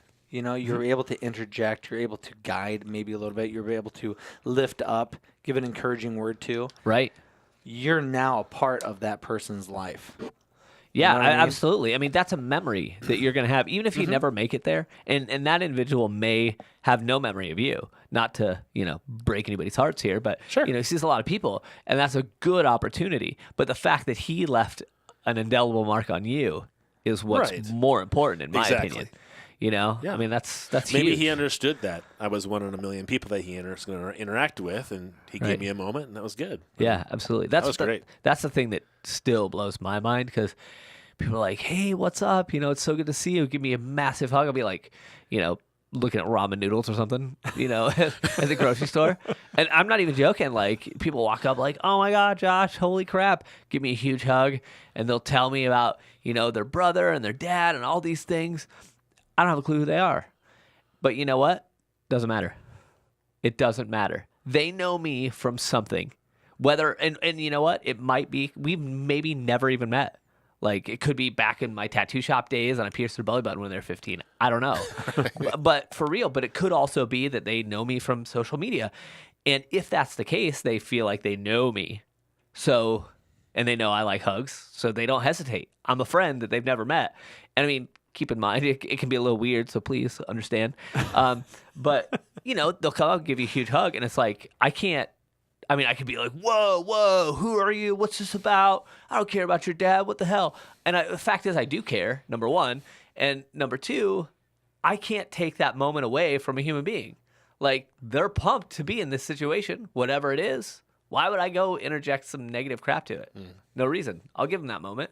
Same as you see somebody celebrating a big win. I don't care about sports, but I'm not, tell them that their team sucks because they're celebrating. Like, why would you take that from somebody? You know what I'm saying? It's so worth giving those people those moments. Simple and powerful. Absolutely. Yeah. So that's what I got from Robbie Ripple, and learning about tattooing and having a deeper appreciation for tattoo artists. Now, the next person the people that we interviewed, Yeti and was Yolo. Yeti and Yolo, Yeah. and that was another really.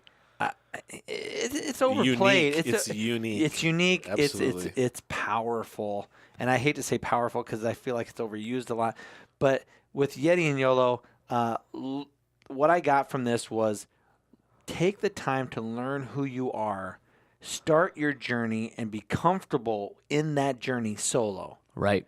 And when you do that confidently, you're going to naturally find the person that's going to fit you the best. Right. Instead of feeling lonely and insecure and I just got to go to the bar, I got to find somebody because I can't be by myself. I don't know who I am. Mm-hmm. What I got from that interview was I knew who I was doing what I love to do, right, and I found somebody who is so like-minded with me. She's my perfect partner in where I wanted to be in life.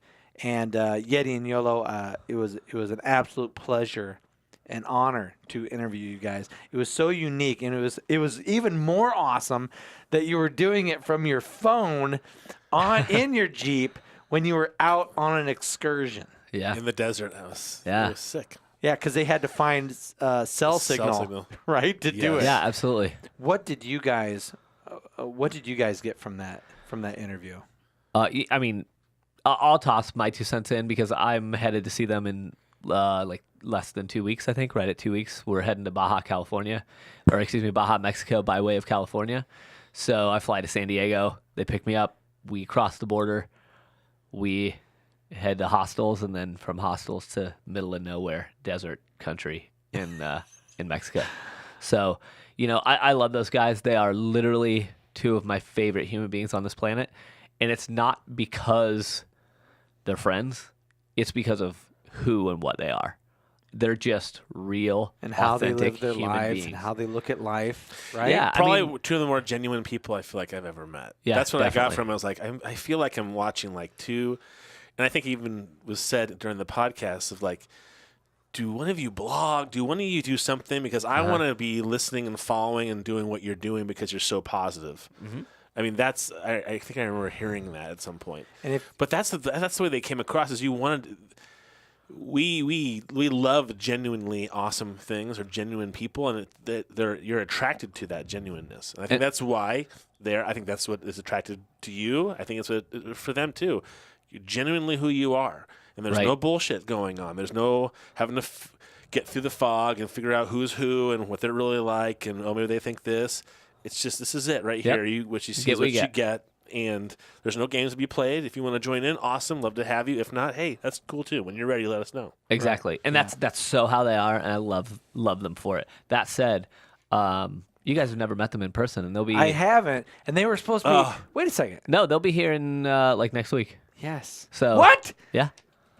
Next week? Where here? Yeah, about an hour from here, near where I live in Grinnell. When? Text me next week. I'll let you know. I mean, they'll be around. And the cool news is after we all go to Mexico, they'll be back again for a few months. A few months in Iowa? Yep. Why? They're actually doing a custom JKU build.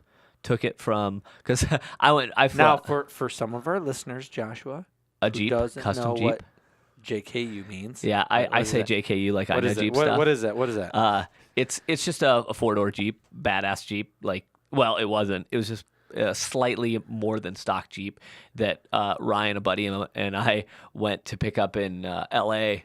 and did a tour through the Southwest, and he blew the tranny up like in the middle of nowhere, Arizona. So thank you, Skill Set Ben, for friggin' being there for us and being awesome, and everybody else out there from Battle Comp and everybody else that helped us out, Alan, all you guys. But yeah, we ended up renting a car for the rest of the trip, which was cool. But anyway, yeah, they're stripping down. Adventure. Oh, absolutely. And you know, when it happened, we're just like, of course. Awesome. What's next? Let's do this. So like, who cares? That's what life's about, you know? I think if you what if you approached everything that way? Oh fuck! All It's right. an adventure. That's exactly Oh, how I that's approach crazy. everything. Here we go. Let's see what Yeah. happens now. Well, what I can't officially talk about more than what I'm about to say is we'll be starting hopefully in Orlando area and driving all the way across the United States midsummer, doing meetups and all kinds of crazy stuff. And we'll be Just ending. No, myself and Ryan and a bunch of other people doing a full-on cannonball run, like old school, no joke. Wait, hold on. Can I wear the jumpsuit? With the, You can I should. show my cleavage? Probably should. With I'm Lamborghini just look? gonna I'm only gonna have a mustache and a cowboy hat, so let's do this. Yeah, so you know, things like that need to happen because, like, I mean, that's again back to the whole thing of like, as a kid, I was always like, I'm going to drive across the United States at some point. How do we make this happen? Well, Right. here I am, 37 years old. Guess what's going to freaking happen? I'm driving across the United States. Nice. Now- You were talking about the Jeep though. Are they coming back Yeah. here to do a Jeep? Yeah, they actually they have Yeti Built headquarters is now in Iowa. I can't say, I don't want to say where. What? Yep, absolutely. They moved everything just recently, and they're doing this Jeep from the ground up. Literally, it is only the frame and. Well, it's basically going to be the frame and the front end and a few other things because they're tearing it all down and rebuilding the entire thing for a client. Fully custom built, just like the Yeti is. Nice. And it's going to be super crazy, over-the-top custom rig. Something no one has seen. Like, I can't... I'll let them continue to reveal the details, but there's sketches out there, and what's going to happen, not even based on the sketches, is going to blow people's mind because it's never happened in the automotive industry ever. And We you know gotta how get they them are. on the podcast, Let's do it. Well, or do a podcast. yeah, with you know them. what? Yeah. Kind of like you, Josh. I just want to meet them. Totally. I mean, we've had a podcast. I've met them. Let me hear about. wanna- I can wanna only spend imagine some the time with them. adventures that they've had since we talked to them. Oh, tons. That's what I mean. I They do wanna all hear kinds of about stuff. Yeah, their- how much their has their life. life changed? Yeah, they right? competed in the 36 Hours of Uiri, which was a pro event. They're not pros. They're just people. Everybody else has like their Monster Energy rigs brought out and stuff. Yeah. Right. You know, here they are driving all the way across the country in their Jeep. They camp out the night before. Everybody else is in hotels. They get out. They pack up. They roll up, you know, a couple of acres. Everybody else is rolling in, pulling their rigs off trailers, and here they go, diving into this event.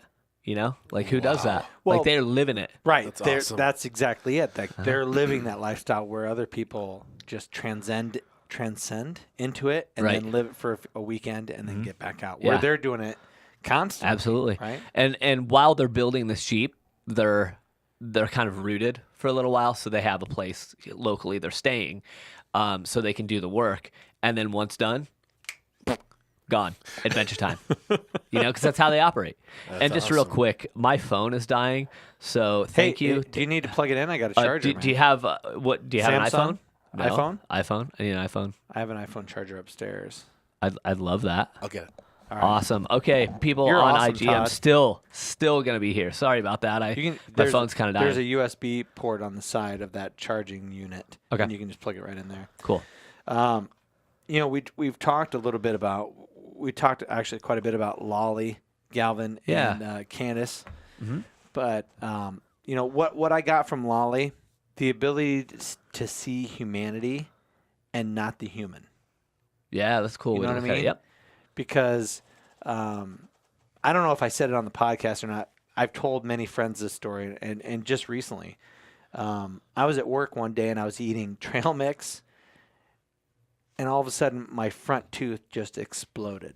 It just gone. Sorry, I'm Right? gonna weird out your listeners here. No, that's all right, man. Cool. And when I came home, I was really embarrassed by that. I was really embarrassed. All of a sudden, I'm missing a tooth. Right. Right. Thank you. And I came home and I'm like, oh my God, hun, look, I busted out my tooth. She goes, oh, God, I don't want to see that shit. Man, you look like a crack whore. Right? Out of nowhere, my wife's saying this. And it hit me that you're one tooth away. You're one really insignificant visual thing away Right. from people never wanting to interact with you. Because That's kind of true. No, For me, it's one face tattoo, right? It Kind totally, of. Oh. It totally is. It totally is. And so what I got personally from Lolly's interview, and by the way, if any of you who have not seen any of the Wellraiser radio interviews and podcasts, you can go to YouTube, type in Wellraiser, and you can listen to all those. Joshua has it set up on a playlist. But for Lolly, her ability to just walk by somebody and not judge the packaging and just say, you're a human being. This is the humanity. I want to touch on your humanity. Right. Was profound to me. That's what touched me about that podcast. Yeah, absolutely. It goes back to the fact that they're just human beings. Yeah. We're all just human beings. And that she saw that from such a young age, too. I mean, based on her stories about kind of things, it's unbelievable. I think I think it's lost on people. We get consumed. It's like we have, our iPhone and our life, and this is what we do. And, oh, gosh, this thing happened. Insert whatever. And now my life is terrible. But then it's like, no, you take a second and look around like, okay, no, I'm pretty lucky. You have to be aware enough to pull back the veil. Yeah, And absolutely. I don't think we are. I don't think I'm there yet. You know what I mean? But Lolly at a really young age, it seemed like, was able to pull back the veil and going, these are not homeless people, these are people. And just treat everybody like that. And I think Right. but you have to be able to look at yourself or be young enough to think, well, I don't have it all figured out yet, so let's just see what happens. And maybe there's some freedom inside of that too. But I don't know. It just seemed like she was really able to step back and go, oh, I don't have to see the world as these people see it. Right. I can see it how I feel it should be. Absolutely. And treat people that way. So. Yeah, that's a really good point. I think we often think that the world just is what it is. You know what I mean? It's like, oh, it's this way. In her case, she set out to change it. That's how I look at it. Like, And so one of my wants was, I feel like you do a way better job keeping in contact with people on social media, and communication is your thing.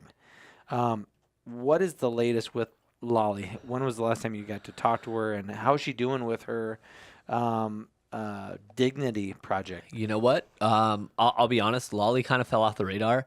I know she's been traveling a lot, like a lot, and I don't know anything else. Okay. Because I know Unfortunately. that she had spent a lot of time with one of the gentlemen who needed serious Yeah. hospital care. And so there was many interviews and news broadcasts about her helping With him. Yeah. with Yep. him. Yeah, helping him. Got a hospital. Getting ID. That was one of the most surprising things about me was identification. Oh Was yeah, the driver's license thing. And that was one of the things we ran into in Phoenix with the homeless was the fact that they have such a hard time getting a job, even if they want to, because Right. whether their ID has been lost or stolen, being able to get new ID Yeah, it's is expired, is super difficult because maybe they were born in New Hampshire and now they're living in Arizona. And now they need a birth certificate and a social security card. And as a homeless person, being able to come up with that type of documentation, extremely difficult. One of the things, and you're on the board now, correct? Of Cloud Covered Streets. Right. Yes, that's correct. Josh, I want you to talk a little bit about one of the new ideas that's going to be rolling out in Arizona, hopefully, with Cloud Covered Streets. yeah. But one of the things that I had thought of was, it's really super simple for the police to pick you up and fingerprint you, and now they know who you are like that, Right. If you're in the system. if you're in the system. So why can't it be that easy to get a new driver's license? Like almost like a Why can't Like a there be kiosk? a mobile unit, Or not even kind of like what I saw, but I want you to talk more about? sure. Why can't there be a mobile unit that says, let us ID you, positively ID you, and now we're going to outfit you with identification that would allow you to get what you need to get so that you're able to pick yourself up, Yeah, so that so you're you can able go to to the get a VA. job, so for anything that you need to Right. do. So what were you going to say something, Todd? No, go ahead. What is the I'm thinking of the mobile Shower. kind of. Yeah. Can you talk a little bit more about that? Absolutely. You know, I can't take credit for it. Robert, you know, Robert, I mean, Robert he's, Thornton? he's absolutely killing it with the homeless and cloud covered streets. Robert and cloud covered streets, they create shirts, they give clothes to the homeless, they give, packages to the homeless, you know, all kinds of things, you know, hygiene stuff, you know, simple things that everybody needs that the homeless don't have. Well, he's definitely taken it to another level by creating this trailer, having a trailer built to where there's showers, there's several washers and dryers, and it's mobile. So then, because showers are dangerous, you know, public showers are dangerous even for the homeless. You know, people are attacked. You got to wait hours and hours and hours. And you know, or you're in the shower cleaning yourself, all your stuff gets stolen. Right, you're separate from your belongings. Exactly. And as a homeless person, that's it. That's all you have. Yeah, I mean, it's just like, yeah, exactly. And they need, like, if you can't shower and you don't have ID, like you're not gonna get that job interview if you show up. So Right. like it's kind of like a chicken or the egg situation. Robert's remedying that with this idea, which is you can go to GoFundMe and find right now. I mean, it's definitely worth it. Or at Cloud Covered Streets, it's totally worth it, guys. For those of you listening, it's going to start in Arizona, but this trailer and truck will be. We're raising enough money to staff it for a year, and you know, obviously to take care of you know showering and clothes, et cetera, for all the homeless. The cool thing is, the plan is eventually to get them. Hopefully in every state across the U.S., or at least make it travel across the states. So then, you know, nobody's kind of without, which would be unbelievable. So that's happening right now on GoFundMe. I think it's going to launch on Facebook too, so you can do, you know, just to add the donate button and tally it up from there too. But, you know, it's truly about, to your point, what like 2 hours ago, whenever we started this, like give up that latte tomorrow and just, you know, send a few bucks that way. You'll help somebody get a freaking shower. Like, that's a big deal. Yeah, maybe get a job, get off the streets, get some health. Exactly. And that's the whole thing. I think a lot of people are like, well, you know, why would I give them a hand? You know, what about me? Well, okay, what about you? You're doing all right, and you can get a latte, so maybe give them a hand, because, you know, people are always like, well, dude's panhandling. Yeah, all right, he is. That's his choice. Maybe his only option. But if he wants off the street, let's help him get off it quicker. Mm-hmm. You know, if we don't like what you see, let's fix that shit. Yeah. And you know, Yeah. we can talk problems all fucking day, but what about solutions? And Robert's bringing them, and I'm pumped. I mean, that dude, unreal, and he's got a hell of a beard too. He does. Yeah. So what is the journey? What was the journey like between us going down there, you and I going down there, meeting him for the first time, and you getting on the board of Cloud Covered Streets, which is the nonprofit Right. that helps take care of some of the homeless that's in Phoenix, Arizona. Right. You know, it's pretty simple, really. I mean, the stuff is pretty short with Robert and I. I mean, it really came down to the fact that I love what Robert was doing. I talked to him about coming on Well Razor Radio, just couldn't make it work because of scheduling, as I said. And but what did work is obviously us going down there. Well, we did that, and I said, you know, just as I said to Justin and Ren, like, I still want to go to the freaking Congo, Justin and Ren, wherever you're at. Right there. Let's do this, pal. Anyway, so when we went down with Robert, you know, I said I want to do that in Iowa. He's like, all right. So he sent me some shirts and some letters of hope, which I brought here today. So to put you guys on the spot, now you have some supplies to give out to the homeless while you're here. Thank you You're very much. welcome. I appreciate it. Yeah, and anyway, so I've been doing it here, and you know, big thanks to those who've donated stuff for that, because you know we haven't paid a whole lot to get the mountains of supplies we have, which is awesome for here in Iowa. So it's not just in Phoenix; it's here. There's street teams all over the United States as part of Cloud Covered Streets, which is super cool. Anyway, after he knew that I was hitting the streets here, it really came down to him just being like, "Hey, you know, I'm redoing this. You support it. You walk the talk. You in?" And I was just like, "No, I'm not. I don't really have time for that, and you know, I'm way too busy, and I can't do it." To which he responds, "Look, I'm gonna send you some freaking emails. It's gonna be pretty straightforward. It's gonna be pretty simple. I'm just gonna need some brainstorming, and we're just gonna make this happen together." I'm like, all right, I'm in. So that's really what it came down to. Like, because, I can't commit a lot of time. I am Sure. busy. And my way of helping Cloud Covered Streets was hitting the streets and helping the homeless on behalf of what they do. To add more of that, I just generally can't commit to. But, I always try to give as much as I can. And I can answer a few emails a week or every couple of months or whatever, and be a bigger part of it while still hitting the streets. So it's like I said, it's pretty short. He's a straightforward dude, straight shooter. And, so am I. So it made it easy, cut and dry. Yeah. So are you just going to continue being yourself, doing what you're doing? People are going to follow you because they want to see what's happening and how you're changing things. And you're just going to keep seeing where this energy guides you to? The long and short of it is yes. Really, my goal really from one of the time, I talk about this a lot, but people are like, what do you want to be when you grow up? I was like, I want to get paid to be me. Like, that's it. I want to make money being who I am. And that's exactly what I do. Like, I get paid to talk. I get paid to interact with people. I get paid to, make people's lives better. Can't beat that shit. Back in the day, I think there was, when I say back in the day, I mean like a year or so ago.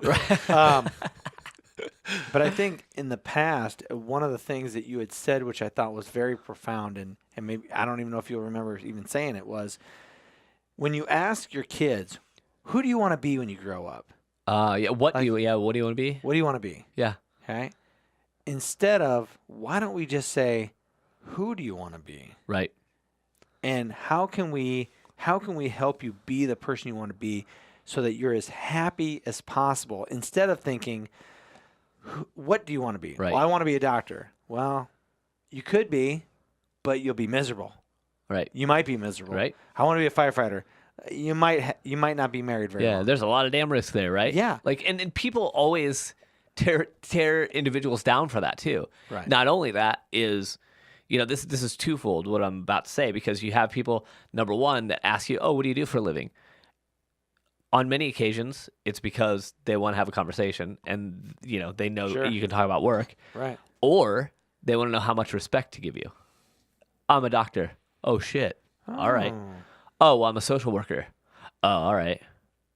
Those are very different things to a lot of different people. To me, I don't give a shit. Doesn't mean anything to me. Like, whatever. I don't care what you do as far as work. I care about what you do as far as life, but I don't ask it that way. I'm like, oh, what do you do for a living? Sure, we'll talk about it. That's fine. It's part of your life. What's your impact on your community? Exactly. Yeah. Who are you? What are you about? Well, what are you into? You like boats? Let's talk friggin' boats. Like, what burns in your friggin' soul? What sets your ass on fire? What gets your ass out of bed every day? I want to know that shit. Right. That's what's important to me.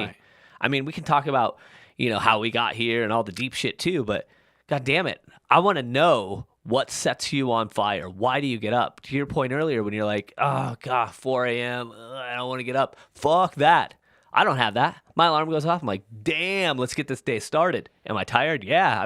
Tomorrow I'm going to be exhausted because I got a long-ass drive after this, and I don't even know what time it is. But you know what? I'm still fucking going to be up. I'm still going to get a shower. I'm still going to rock the day. I'm still going to hit the gym, and it's still going to be awesome. And I got to rehearse for a big corporate event. So, no big deal. Plus other stuff I got going. Like, I'm working on a book, which I haven't talked about. We haven't talked about that yet. Really quickly, just sure. so we can move things on a little bit. Oh, now I'm too much? No, too much. You're not too much. That's cool. It's cool. But I wanted to talk about Ashley Horner, Jeremy Safford, Colin Wayne, and I wanted to kind of talk about those guys really quickly. Sure. There's one person.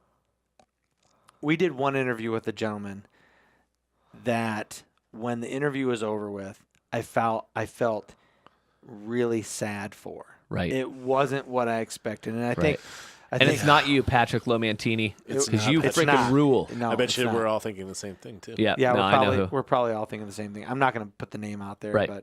but that was one of my personal. What were you shocked by? What have I been shocked by doing podcasts or doing an interview? And that was this individual who we talked to. Mm-hmm. When you have expectations and you're hoping, like I had it in my head that this guy had worked through a lot of things. And during the interview, when the interview was over with, I felt like, you know what? This person did something really cool and stood out. Yep. And impacted a lot of people's lives. Positively. Yep. For sure. I'm not taking anything away from that. Absolutely. But where is he now, and how is he doing mentally? Yeah, I don't know. I don't know. And I tried to look him up and search for him today, just to see, where he's at. What is he doing? What kind of an impact is he still trying to make a big impact? Right. For bullying. That was probably one of the biggest real moments for me, because I'll be real. One, it was a little bit of a letdown because I was hoping for more. Right. But it was expectations be damned. But it was a real good kick in the gut of what reality is. Sure. Which is, you can have a shining moment and you can fall down after that. And you still have demons. Right. Just because there's a time where you look excellent and you perceive somebody else to be looking excellent, they're doing the right thing, they're really motivating you, it doesn't mean that person has it all figured out, and it doesn't mean that they're going to be walking on cloud 9 for the rest of their life. Right. They're still dealing with demons. Right. And absolutely. that young man still wasn't he? Yeah. I mean, you could see it. Because I remember telling him specifically something I never expected to say during that show, which was, look, dude, it's apparent you don't have anybody, but we're here, Yeah. we're still here. We got you if you need us. And I mean, that was important. It meant something. I meant it when I said it. Unfortunately, he never reached back out, and, that's how it is sometimes, but it can get pretty rough. Dude was still dealing with some I think stuff. Again, that's what makes that was what made the show great, was we had those moments where it wasn't perfect. Right, absolutely. It's raw, it's real. It's all the parts that didn't go how they were supposed to go. It's all the parts that I enjoyed myself more than I thought I would at times. I enjoyed myself less than I thought I would. Right. It was all those little subtle things in between that I was like, this is really what it's about. And I think it's really funny because me personally, I have this last probably year started realizing that I have a tremendous amount of anxiety. And I think that I either covered it up or masked it, or am optimistic enough, positive, that I didn't ever really let myself realize that I was anxious. And so I put a tremendous amount of work in to counteract that. Right. And now I'm realizing that I don't have to put so much work in to counteract. I just got to find a better way to cope with it. Right. So to speak. Yeah, and that's it. I think we all have to do that. I mean, battling demons isn't the same with happiness. People are always like, how are you so happy all the time? Something comes along and ruins it for me. It's like, well, happiness isn't this perpetual thing. It's a fight.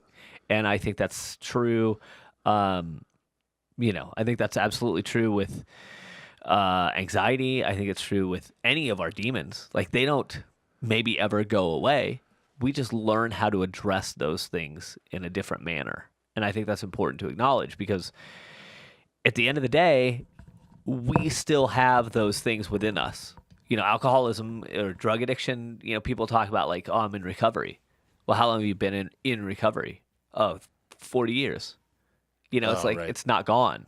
It's present. It's always there. Yeah. So like, how long are you, well, like, it'd been 17 years since I had an anxiety attack. It still was there. It was still a demon, and it's waiting to come back. So it's just how you deal with it. And once you get good at dealing with it, it becomes less of a concern. It's like money. Does money matter to me? Nope. I don't really give a shit about money at all, except I give a lot of shit about money, because money equals freedom. And freedom's fucking important to me. Yeah. Like, you know what I mean? I want to be able to do anything I want in this life. I want to experience everything. But doing that without money is pretty tough. So do I care about money? No. Not in terms of dollars in the bank and, bling and looking awesome and, driving a fancy car. No. But I care about freedom. How much my net worth is worth. Yeah, you should check it out, because you'll be disappointed. Well, they say money doesn't buy happiness, but it certainly gives you the means to pursue it. Yes, that is absolutely true. Yep. 100%. That was really eloquently said, Todd. You're welcome. Yeah. You're welcome. Yeah. I pull one out once in a while. No, dude, you are the diamond. Not even in the rough. You're just the diamond that I. My birthday is coming up, so it is my birthstone. Feel free to The diamond? do what you got to do. The When diamond. is the birthday? Nice. Nice. My tooth right there. I'm gonna get a diamond. Do it. You should do it. I actually thought about doing it. Just do it. No, I'm not even kidding. I thought about it. Seriously. Robbie's got one. I can have one. I know, and I see people who've like done the stuff with their grill. There was a gentleman who was he's a tattoo artist at Area 51 Tattoo Parlor, and he's got all of his teeth. Oh yeah. They're all sharpened or they're pulled, and things are put in different places. And I was just like, man, there's a level of body modification that's still a little shocking to you. Still a little shocking. And I was thinking, I had a dream about the gal who was tattooing my lady, and she was telling me that she was doing some scarification. Sure. And so I remember I immediately thought about your scarification. So I was like, has it ever gotten to the point where like people have like, can you get rid of enough surface skin and become scar tissue that you can be in trouble? Oh yeah. I mean, you're taking away your body's defenses. So if you say you just in one session decide to do a full back scarification, like skin peel scarification, like just for whatever. I mean, people do full black stuff. I mean, look at my neck's all black, right? Right. So, say you wanted to do a version of that except scars, just wipe that skin.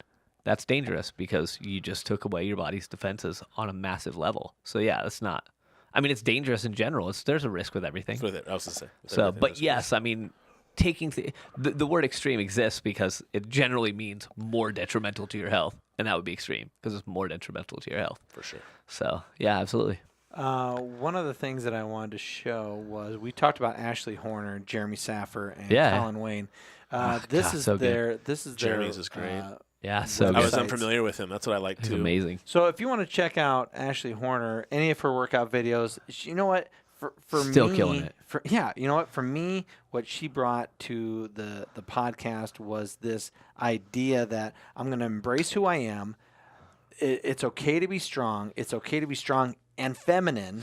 Right. You can marry those two together. And I'm going to use my assets to sell and become successful. Absolutely. And there's nothing wrong with that. Right. I'm going to embrace it. Mm-hmm. I do the same. Look at me. That's a joke. Nobody? Nothing? No, I believe you. No, I can't stop looking at you. That's the problem. That's because you're facing me currently. So You have to face each other. look at that. That's a gross look. Yeah, it is. Like I need a shower right now. Kind of creepy. What? I can't just do that for the. You know what I can, feel but- bad about? What's I that? feel bad that your viewers Yeah. that you're doing the My Instagram live? your Instagram live isn't able to really appreciate the creepy look. That Do it. Hello, hello everybody. This is who is. That's too long for you guys. Yeah. Oh, I'm I'm sorry. All right. Too much. Anyway, that was Ashley Horner. Just If you for the wanna- record, we just lost a single watcher because of that. So I feel kind of bad. Yeah. But hey, you Anyway. can go to Ashley if you are a lady. I'm not recommending it necessarily for men, but I suppose men can Well, why check not? it out. We can Well, check it the out. hotcakes video, the hotcakes workout, not necessarily for men, but I suppose if you want to, It's this is- absolutely for you know men. what? I think it's Totally. absolutely for men. Oh, shut your. Go fuck your own face. wow. I know. Jesus. It gets so hard. It's so absolutely for fast. men. Have you seen? You know what? If you don't know Ashley Horner and you go to her website and you check it out and you watch some of these workout videos, great videos. She has a lot of knowledge and expertise in Great the form. field. Great form. She knows how to deadlift. I saw Yeah. her deadlifting. She knows exactly what she's Okay. doing. That's what I Okay. meant. I did not Yeah. mean it derogatory at all. Look, I mean, we all know what he meant, but great workout videos. And then yes, I suppose for sure men could do those videos too, but that's not what she's truly geared towards. She's more geared toward, and you correct me if I'm wrong, Joshua. Yeah, I'm ready. I'm poised. Empowering women. Oh, yeah, and absolutely. muscle is not sexy. Yeah. Strong is sexy, right? That is a Kind of- wonderful way to put it. This is Strong this is is her sexy. shirt. Yeah, it is. Fuck Yeah. skinny. And by the way, that doesn't mean go fuck some skinny girl.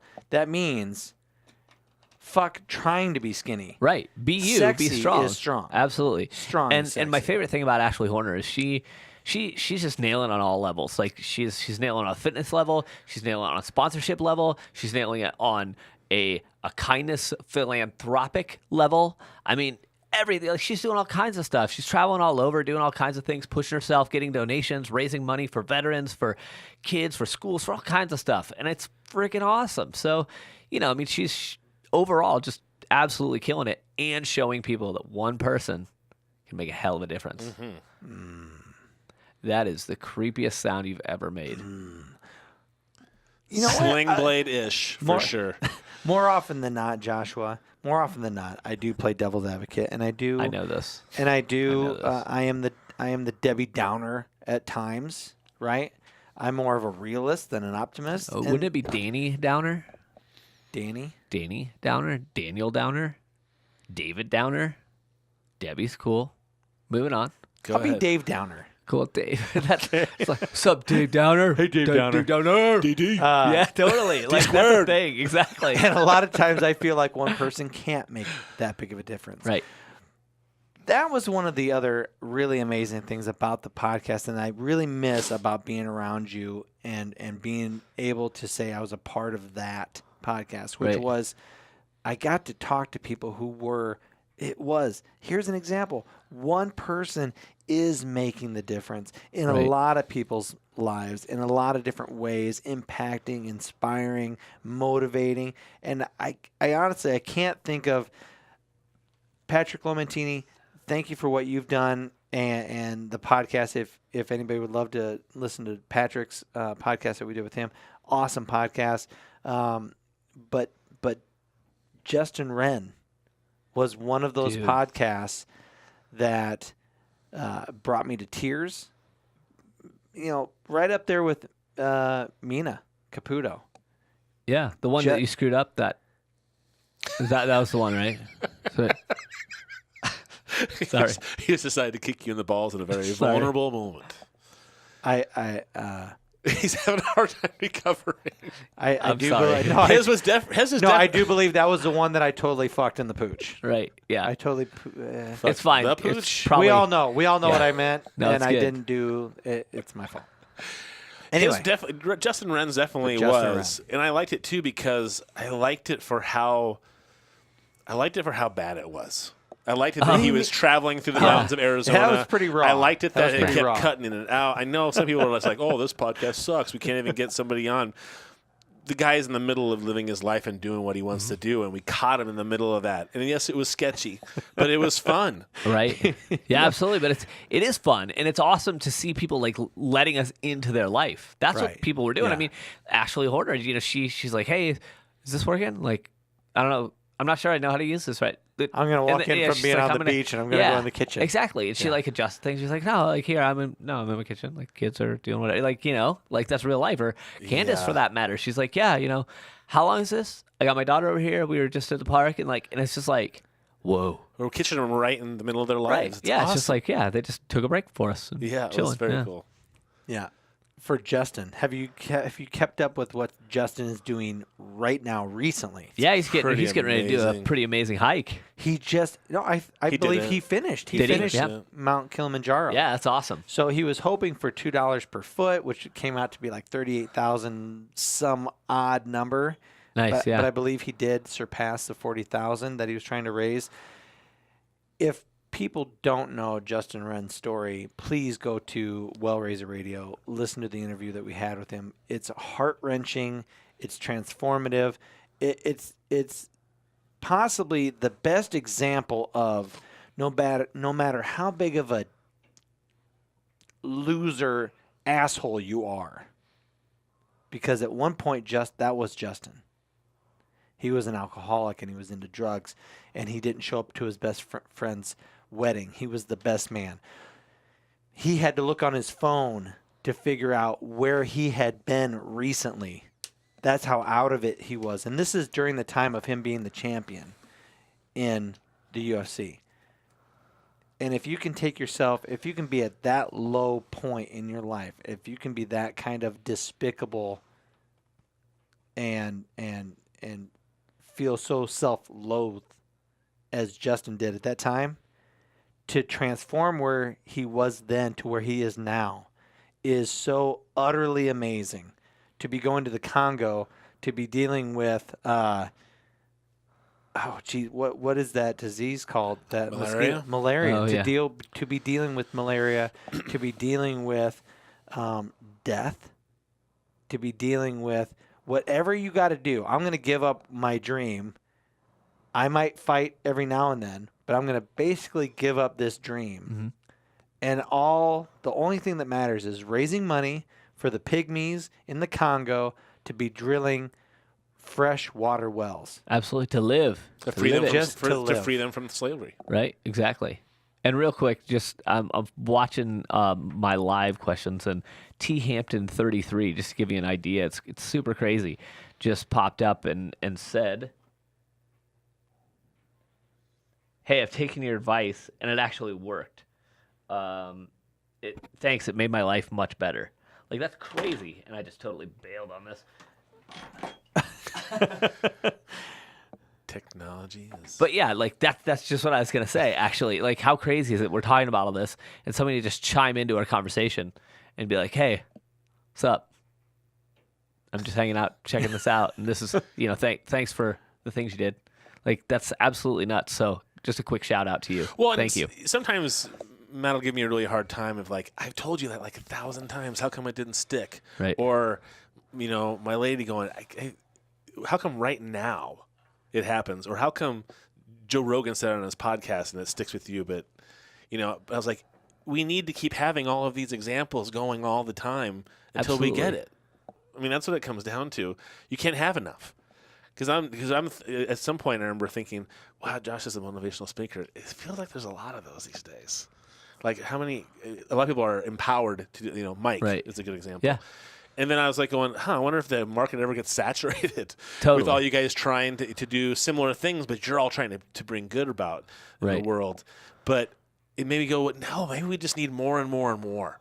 Maybe we just need to have thousands and thousands of examples of that positive thing, because there's definitely thousands of examples of the opposite of that. Absolutely. There's multiple, Kim Kardashian butt tweets, things like that. So, I mean, we have plenty of that. So why can't we have a ton of the other stuff too?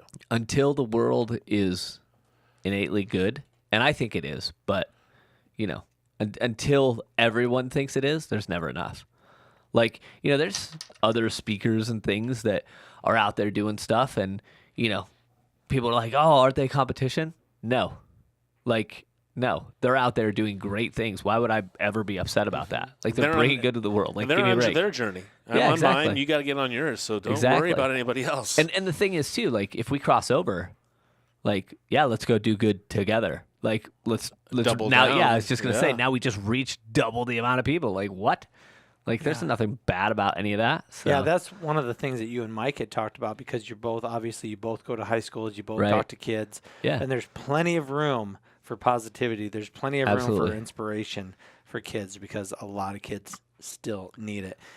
If you want to learn more about Justin Wren, his Fight for the Forgotten T-shirts, any of the donations that can help with drilling fresh water wells in the Congo for the pygmies, you can check out Justin Wren, or you can go to right here, it's Water4. It's water4.org, and that is another way for you to donate money to help some of these people. Just the very basis of stuff, which is getting fresh water, being able to have fresh water. I mean, Justin Wren's story of feeling like he had a vision at the very lowest point of his life, meeting somebody who was going to go on a mission trip, and then him going through the Congo and saying to himself, "This is what I saw in my vision." Intense. His first day at the tribe, carrying a young man who needed treatment, a pygmy that needed treatment, but was not allowed treatment at the local hospital because he was a pygmy. Right. And then him carrying that young man back and having to bury his body. Intense, man. Super intense. And just the idea that Justin was transformed through that and won't stop. Yeah, how could you stop? Yeah. How could you stop after that? Yeah. Yeah. And now, in fact, his UFC nick, his fighting name is the Big Pygmy. Yeah, right. It's awesome. So if you want to check out Justin Wren and his story, please go to Wellraiser Radio on YouTube, watch that interview, or go to water4.org, and you can donate some money to possibly bring fresh water to the pygmies in the Congo. And again, Justin, I would love to meet you, man. I think you're one of the most special people I've ever been able to talk to. So maybe, hopefully, one day I can actually see you face to face. Yeah, absolutely. That was probably just plan on it. Just plan on just seeing plan these on people. it. It's That's what gonna I do. happen. Like, no joke. I see it. And that said, Natalia on IG here, I will get to your city and we will have coffee. Because honestly, when people message me, like we're just seeing, like you just said about Justin, anybody, I don't care who it is, they're like, or Yeti and YOLO for that matter. When they first reached out, they're like, I'd love to meet up, whatever. I'm like, it's out there. Let's plan on it. Less than a year we met. Less than a year. We were all the way across the country from one another. Less than a year we met. That's happened a zillion times to me this year. Already this year. So plan on it. Seriously, why wouldn't you plan on it? It's like you want to shake his hand. Well, that's easy to do. Just show up. Where is he going to be? Where are you going to be? How can you be in each other's presence? I mean, don't be stalker status. I know you get weird, Creeper. dude. Ugh. But for real, like, plan on those things. Just plan it. I like that. I know a lot about you, Justin Wren. It's what I think it is it's the intentionality. Exactly. Yeah. Your intent is there. That's the focus is what you want to have happen. Right. So, and it does happen. Like, I mean, what's super crazy is I always wanted yep, words and stuff coming out my mouth right now. that's okay. I was just going to You say just lost that it, right? I have somebody in my life who, in the past month, said, I'm going to stop doing this. I've been talking about this that I want to do. Yeah. I'm cashing in. I'm doing it. What do you think? And I'm like, I can't begin to question this because you talked about it. We read about it. We had inspiration. You said, I think we're going to do it. Can you do it with me? Let's do it together. And then Done. opportunity. And every opportunity just happened, one thing after another, to the point where now I'm saying, you keep talking about, like, in case this happens, or what, I'm like, we are in the middle of it. It is Yeah, it's happening here. right now. You need to catch up. manifesting. You need to catch up because it's happening now. Yeah. What you thought you wanted to do is going to be present very quickly, so we got to be on the ball. Yep, and I believe that. I Absolutely. absolutely believe that if you set intent, like people are always like, how do you set these lofty ass goals and get there? Because I'm just like, I'm going to do this, and like, what? I mean, what? So it's going to be like a plane ticket away. Like the other side of the world is a plane ticket away, or a couple flights away. Like there's nothing that I see as impossible. So that's how I handle it. It's like, no, I'm going to do this. I'm eventually going to shake this person's hand. I'm going to give you guys an idea how crazy this is, going all the way back to when I was a little kid, I was like, I'm going to meet all my heroes. I'm going to shake all of their hands and tell them what they mean to me. I have met every hero I've ever had, and I've shook their hand and I told them what they meant. How ridiculous is that? That's awesome. It's crazy to think about. It's powerful. But that's how I live everything now. It's just like, dude, I said I do that. Like I did a TV show with my heroes back in the day. Now I get to do all kinds of other things and shake these people's hands. I mean, just walking in here, I was like, You met your hero. I did. Come on. I did. Come on. I did. Totally. Yeah. You know what, Josh? You say the nicest things. Hey, You know. I do what I can. You were saying you walked in here tonight and what? Apparently, I met my hero. No, you didn't. You were saying something else. What was that? No, and I said, you know what? This year, I gotta friggin' shake Joe Rogan's hand. Yeah. I've been digging right. his. I mean, I love his podcast and everything else, and at the end of the day, I just want to shake his hand and let him know, like, dude, I feel it. Like, you're doing good things. Like, I don't, I'm not there to, build him up. He knows he's doing great things, but at the end of the day, I just want him to know I appreciate it. Like, that's it. And I want to be able to look him in the eye, not send it, messages mean something, whatever, but just like all of us, we're busy. You check it, it's like, oh, dude, or maybe you miss it because that's how social media is. Right. Great. But I'm going to tell him when I see him. And I've done that with everyone else I've ever wanted to meet. So I'm going to continue to do that. And that doesn't go just for, people I admire. That's just people in general. Like, Natalia, I will see you. I'll shake your hand. We'll sit down for coffee. I don't know when. I don't even know where you live yet. I'll have to look. But we'll make that shit happen. So, seriously, that's the way it was in Austin. People like, hey, love to meet you. It's like, you know what? I'll be in Austin. Come on out. If it means something to them, they'll be there. Doesn't? That's cool. Life happens. Just right? But just plan on it. Like if they're intent on it, I'm intent on it. So it'll happen.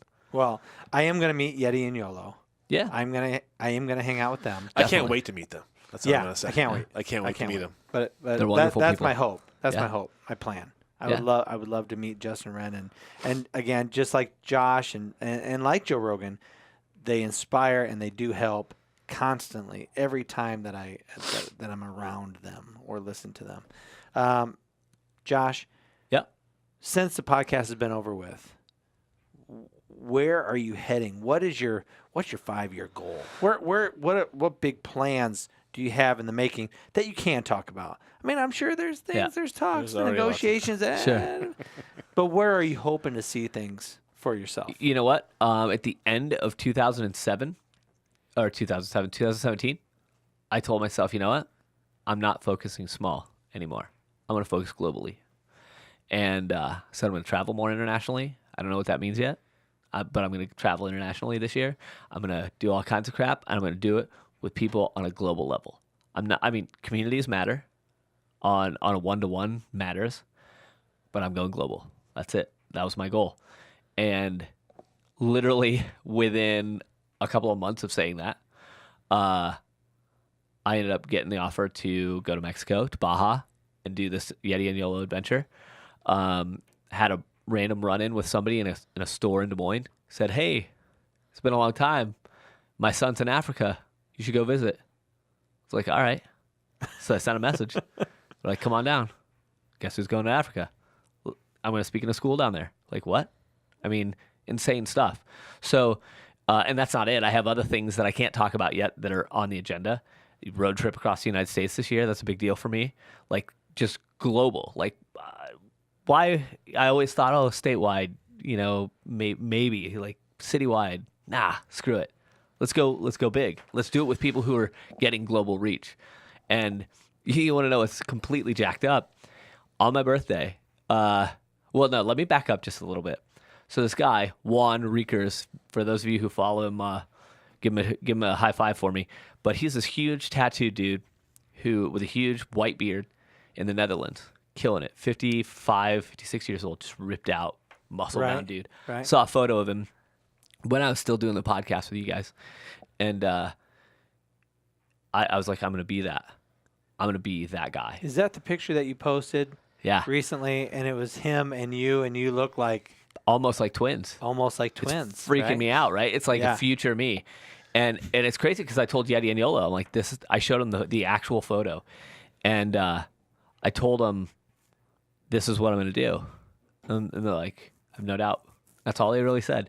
And then not long ago, Yeti's like, you did that. Like, you did it. I'm like, oh my God, I did that. Like, because somebody sent me a message and like, hey, this guy is you in like 20 years.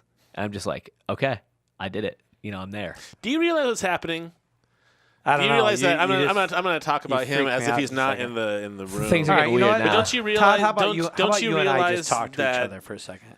you're watching an individual who is tapping into, I believe so strongly in myself and what I'm doing, and this journey that I'm on is going to take me to all the places that I need, and I'm going to meet all the people that I need to meet, and I'm going to interact with all the people that I'm supposed to interact because I am just on this journey, and I'm going to ride it out completely. That's what it is. Yeah. I mean, and not that there's not intentionality in it, but there's somebody with a focus saying, "Listen, this is me. This is what I'm so strongly believe in who I am and what I'm doing that I know people are going to come along for the ride, and I'm going to get the things that I need to get in this life done, and I'm happy as a clam." Yeah. And even though you're having, I mean, it's not perfect, but I mean, he's going to have his down moments like anybody else. But with How that dare kind you. with that kind of intent and focus, I don't think that there's many things that aren't possible. Does that make sense? Mm-hmm. I'm That's not how I see it. surprised. I'm not surprised that all those things are happening because he truly believes it's going to happen. And Yeah. so with that intentionality, how can the universe not deliver you to what you need? You know what I'm saying? Yeah, I don't know if it can or can't. I just know that I'm going to work my ass off until I hit those goals. So I'm high-fiving those fucking goals to the point where people that said there is no way, I'd be like, no, there's not any fucking way right now. But when I'm there, I'll be like, that was the way. I didn't know, but now I do. So I'm going to find the way. That's it. And I like that you're not saying "fuck you." You're saying, No. "Listen, I understand. I understand why you're skeptic. You're a I'll skeptic, show but guess you." what? Just watch and just wait and learn. Wait and watch, and you'll see. Yeah, you don't. I don't. You don't have I to don't know that dismiss path them, even. right? Yes. Right. They're right. They don't see it. Understood. I don't see it either. I don't know how I'm going to get there, but I'm going to get there. And so that situation with Juan happened, right? And somebody sent me a photo of him and it's like, this is you in 20 years. And I'm like, oh my gosh, it clicked for them. Somebody I don't even know. They're in Florida, and they sent it, a follower. And I'm just like, damn, that's pretty cool. So I did the side by side and, all that, and I felt good about it. Crazy thing is, fast forward a couple of months, and it just so happened that on my birthday, I'm sitting in a Mexican restaurant eating, and a message pops up on my phone. I'm like, no way. Like, there's no way that's what this is right now.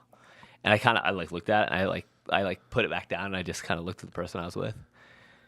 And she's like, what? I'm like, I just got the weirdest message. It's just like, yeah? I was like, yeah, let me look at it again. And as I'm looking, another message from him popped up. I'm just like, what is going on right now? Like, what is happening? And I set it back down. I couldn't look at it. I didn't know how to process it. And then I sat for a minute. I'm like, okay, I think this guy messaged me. And she's like, okay. And I'm like, this guy, Martin Ford, he messaged me. And she's like, so what? I'm like, well, he's like, I followed him for like, year and a half or whatever, 2 years. And a buddy of mine just brought him back to my attention. So I started getting active on his page and, seeing his stuff and like didn't think anything of it. But, followed him through Rich Piana and 5% Nutrition and all this stuff. And like, he's got like 1.1 million followers. He's an actor in the UK. Like, I've never met this guy. I don't have any interaction with the dude. Nothing. Like, literally nothing. And and all he says is, hey, buddy, what's up? I really want to work with you moving forward. And I'm just like he didn't say, I like what you do. He said, I really want to work with you moving forward. And I'm just like, I'm a small town Iowa boy. And this monster of a human, this icon in fitness, is tossing me a personal message. Of all the people in the world, why does he want to work with me? And I was blown away. And, I'm like, all cool, like, sure, bro. When do you want to, like, when do you want to have a conversation about the details and stuff? Like, whatever. I know you're busy, so hit me up. And like, I let it go. And he's like, cool. We'll catch up next week. And like, absolutely, total integrity. Followed up next week. Like, hey, I've been busy. Not gonna work this week, but we'll catch up in another week. Whatever. And I was just blown away. And like, again, I'm not a bodybuilder. I'm not a fitness pro. I'm a dude that works out mentally and physically and tries to make the world a better place. Well, long story short, now I work closely with the 5% crew, which is awesome, 5% Nutrition. And like, that's like winning the fitness lottery, in my opinion. Like, now I have access to these wonderful people who know a zillion more things than I do, who are killing it on every level at the top of the game. And, just some dude from Iowa writing quotes on a board, working out in my small gym, like, yeah, insanity, but that's, to me, that is proof that these things, you say that you're going to do it, whatever it is, and it comes because you put in the work. Why me? I don't know. Maybe I went to the gym one day more than that other guy that didn't get the call. I don't know. Right. Or maybe that other guy's in better shape, but I'm just more positive. I have no freaking clue. But it doesn't matter because it's one of those goals that just came. Just like, your friend who's, going down this road that they're going down. Said this was going to happen. Why did this opportunity present itself to them? I don't know. It was because it was supposed to be there. Right. Because you said it was going to be there. And now it's friggin' there. I mean, just think. Today, what if that gets going? It's like, hey, let's fucking franchise this. Because now you said it.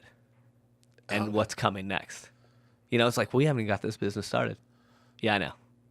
We'll get it. But then we're going to franchise it. You know what I mean? Yeah. And then maybe you're going to franchise it and it's going to fail. But that's because you need more time so you can go global. You know what I mean? I mean, I don't know. Yeah. But that's the whole thing. Like, if you're not willing to put it out there and say, no, I'm going to do it.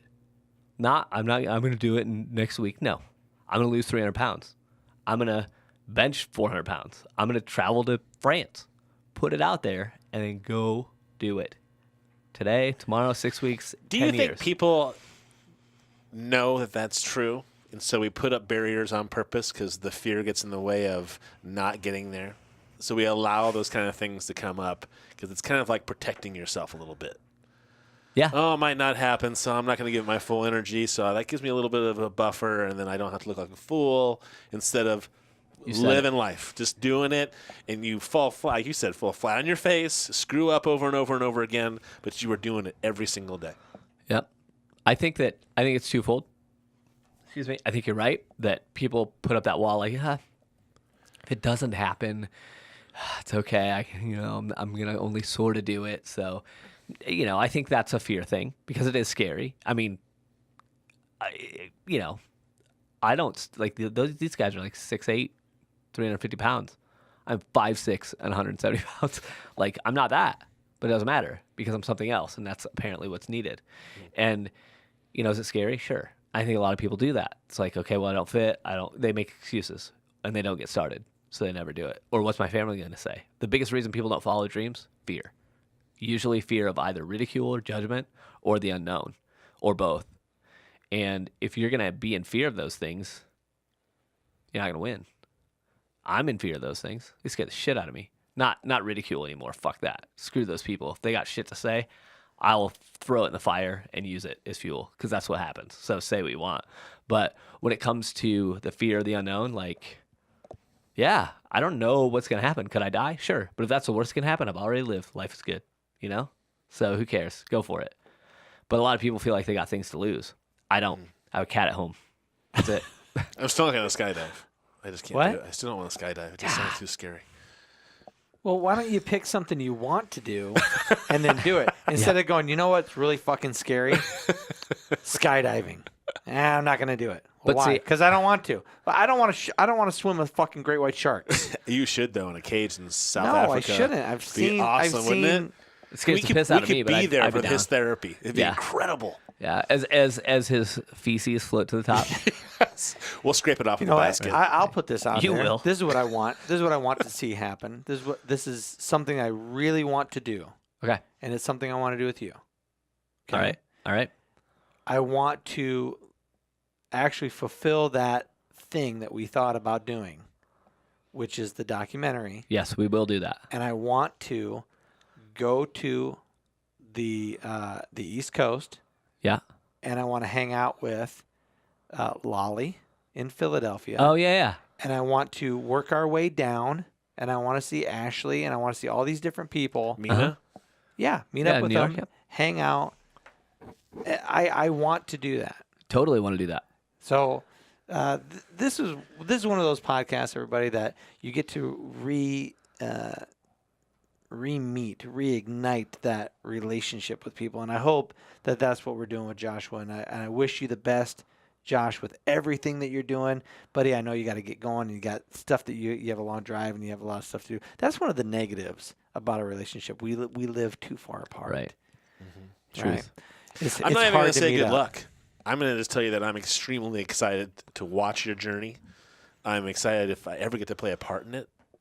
And it just seems so promising. That's why it's inspirational, and that's why people follow you. It's exciting. Yeah. Maybe. I mean, thank you guys. Like honestly, like for me, I do what I do because I have to do it. I don't know why, for whatever reason. If I'm being completely candid, I've never felt like I'm going to be here long. I don't know what that means. I don't know if that, I've made it 37 years. I thought I'd be out by like mid-20s, but I'm here.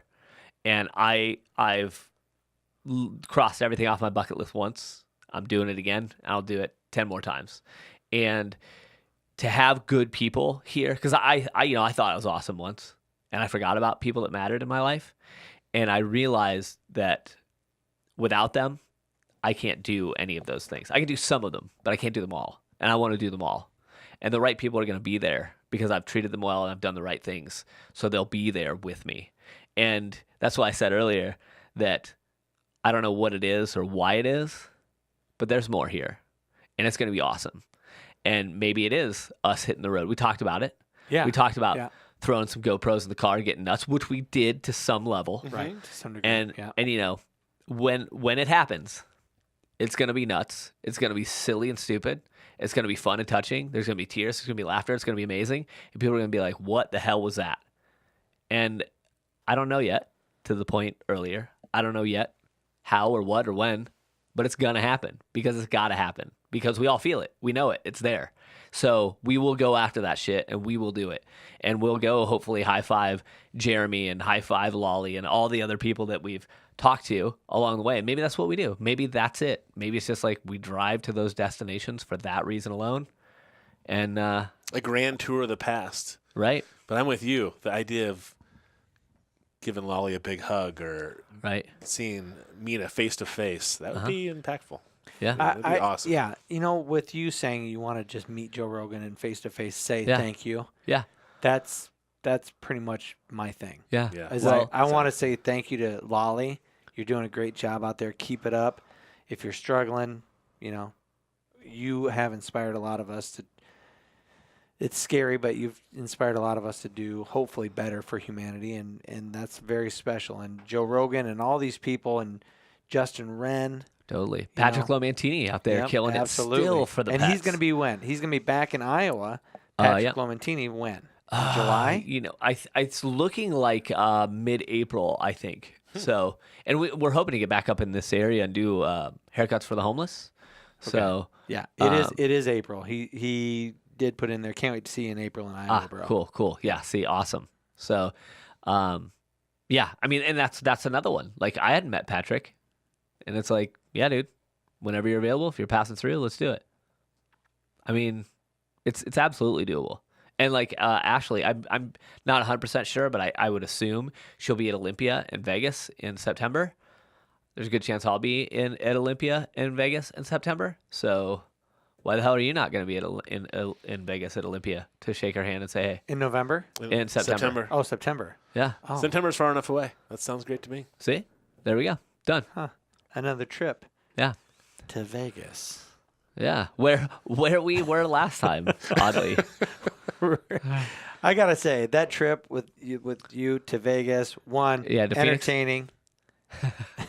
I arrive in Vegas. It's one night. It's like, hey, this is where and to run into somebody on the strip while I'm taking pictures of you, and one of my coworkers walks up on me. Yeah. Like, hey, what are you doing here? I'm like, Jesus, this has got to be as weird for you as it is for me. Just to be out somewhere and to then run into somebody that you work with. Right. And there's thousands of people on the strip. I mean, good gracious. Right. It's a little weird. Mm-hmm. Anyway, I know you got to get going, Josh. Sure. It means a lot to me that you made time to come here and do this. I really appreciate it, brother. Feels so good. Yeah, it does. It really does. And if awesome. there's ever a time where you want to come back in, if there's something you want to promote, something you want to talk about, something that means a lot to you, we didn't cover just all the things. Just hang out with us. You just come hang out with us. Or if you just want to come in, I would say have a beer, but you don't drink beer. Generally not. Nope. Oh, wait. Generally not. No, I mean, I'll occasionally have a beer, but generally, no, it's not my thing. Okay, but it's not your thing. Yeah, no. So if you ever want to come and hang out, it's you and me. It can be. It's an open door policy, pal. Cool. It's an I'll open be door. here. So pants optional. Absolutely. You know what? Whatever makes you most comfortable. You know, let's be honest. Because I know you wear tight pants.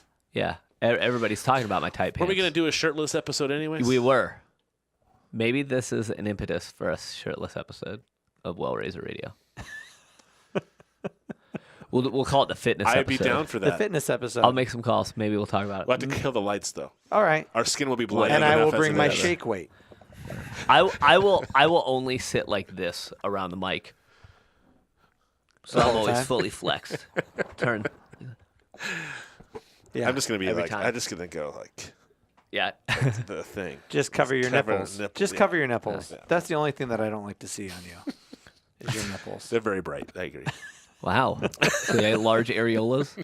Did we just descend into like weirdness? I think we did. Kind It's of. the third nipple. Kind It of. throws people off. Sorry for the kids that are watching No, I sometimes. apologize. No, Christine and her kids are asleep. Yeah. Oh. But thank you, everybody, for watching tonight's episode of the Primal Scream Podcast on Facebook. Again, if you liked it or enjoyed it, or if you'd like to look further into Well Razor Society or help support Joshua, go to joshuacoburn.com. You can check out all of his cool stuff, or Water 4 right there. Manners and Motivations. Let me see if I can find Joshua's website. No, that's not it. No, that's not it. Stuff, Nope. things, Nope. stuff. Jeremy Safford, good dude. Safford, yeah. These are all the people. These are a few of the people, not all the people. Candace, yeah. Oh my God, look at that. Yeah. Looks pretty sick, Yeah, right? totally check them out. I'm telling you. I don't know. I must have deleted your Manners website. and Motivations. No, it's Or JoshuaCoburn.com. JoshuaCoburn.com. Yeah, JoshuaCoburn.com is the best place, and I'm just kind of starting to roll into that. And for those of you that asked, by the way, for the Be Kind, Kick All the Ass T-shirts, they're available right now. I'm actually going to officially launch them tomorrow, but a lot of people asked, like, they're like, because I always say that at the end of my videos, I'm like, kick all the ass, guys. Get out there and kick all the ass. And they're like, if that was on a T-shirt, I'd totally buy that. I'm like, all right, I'll put it on a T-shirt. You can totally go buy it. So now it is that. It's a thing. Go do that. So, At JoshuaCoburn.com. At JoshuaCoburn.com. That's right. Awesome. Yeah. Todd, yeah. thank you so much, pal, for being here tonight. Again, always. I know you're just here. You used to drink with me, but now you can't because he's a responsible driver.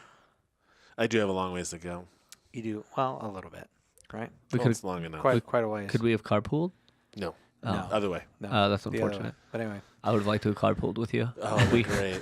We could have karaoke the shit out of yes. Patrick Swayze songs. Amen. You know Amen. what I would really wish for you two, like this, like actors on the Oscars. You know what I'd really wish for you two, is to have a carpool, a little adventure in the car. Yeah. The thing Totally. is, though, is that you're by far the comic relief. I tend to be a little more somber. But that's until you're with me in the car. Yeah. And then the whole thing Yeah, changes. you does. have no idea what it's like to be with hot pants over here. That's right. Driving in a red VW Bug. Yeah, where that he barely he didn't get into the car. He put it on. He put on the car in this thing. I got a Fiat 500 one time at the airport in San Francisco. Was it the And most that's- amazing thing and ever? It was like I should have had a leg on each side, like at the driver's Right. side and the passenger side, and Yeah. just sat in the middle. Oh, Totally. Where was the stick shift? Anyway. My favorite spot. Of course. Joshua, is there anything you want to tell people or where they can go, anything like that? You know what? Again, JoshuaCoburn.com is basically it. It's got all my social media, everything you need. Relief right and there. Resource Center? right? Yeah, the Relief and Resource Center, Wellraiser Society, Wellraiser Radio is all there. So yeah, check it out. If you care about what I do on the daily, my daily quotes and all that stuff, and now my daily videos that I put up, hit up my Instagram, my Facebook, which again, search my name, Google me, whatever, you'll find out where I'm at and what I'm doing. So that's You're by far the that's most consistent part of our Twitter feed. Yeah, Yeah. very consistent. Todd, Yes. how's your penile implant going? It's going great. It's going great. It couldn't get better. Every weekend it's better. The pump is working fine. Pump is working fantastic. God bless you, Hydraulics are sir. working. God bless you. Everything's great. Anything else besides the penile implant? Nope, everything's going fantastic. I'll let you know how my friend's journey goes too. Yeah, It'll be please. interesting. I'm interested in that very much. Yeah. And I like coffee. A lot. But that's it for tonight on the Primal Scheme. Primal Scheme. Primal Scheme. On the Jeez. Primal Scream podcast, everybody. I'm Matt. I'm always Todd. And that's Joshua Coburn. That's right. So be kind and kick all the ass, ladies and gentlemen. We'll see you later. Adios. Late Good night.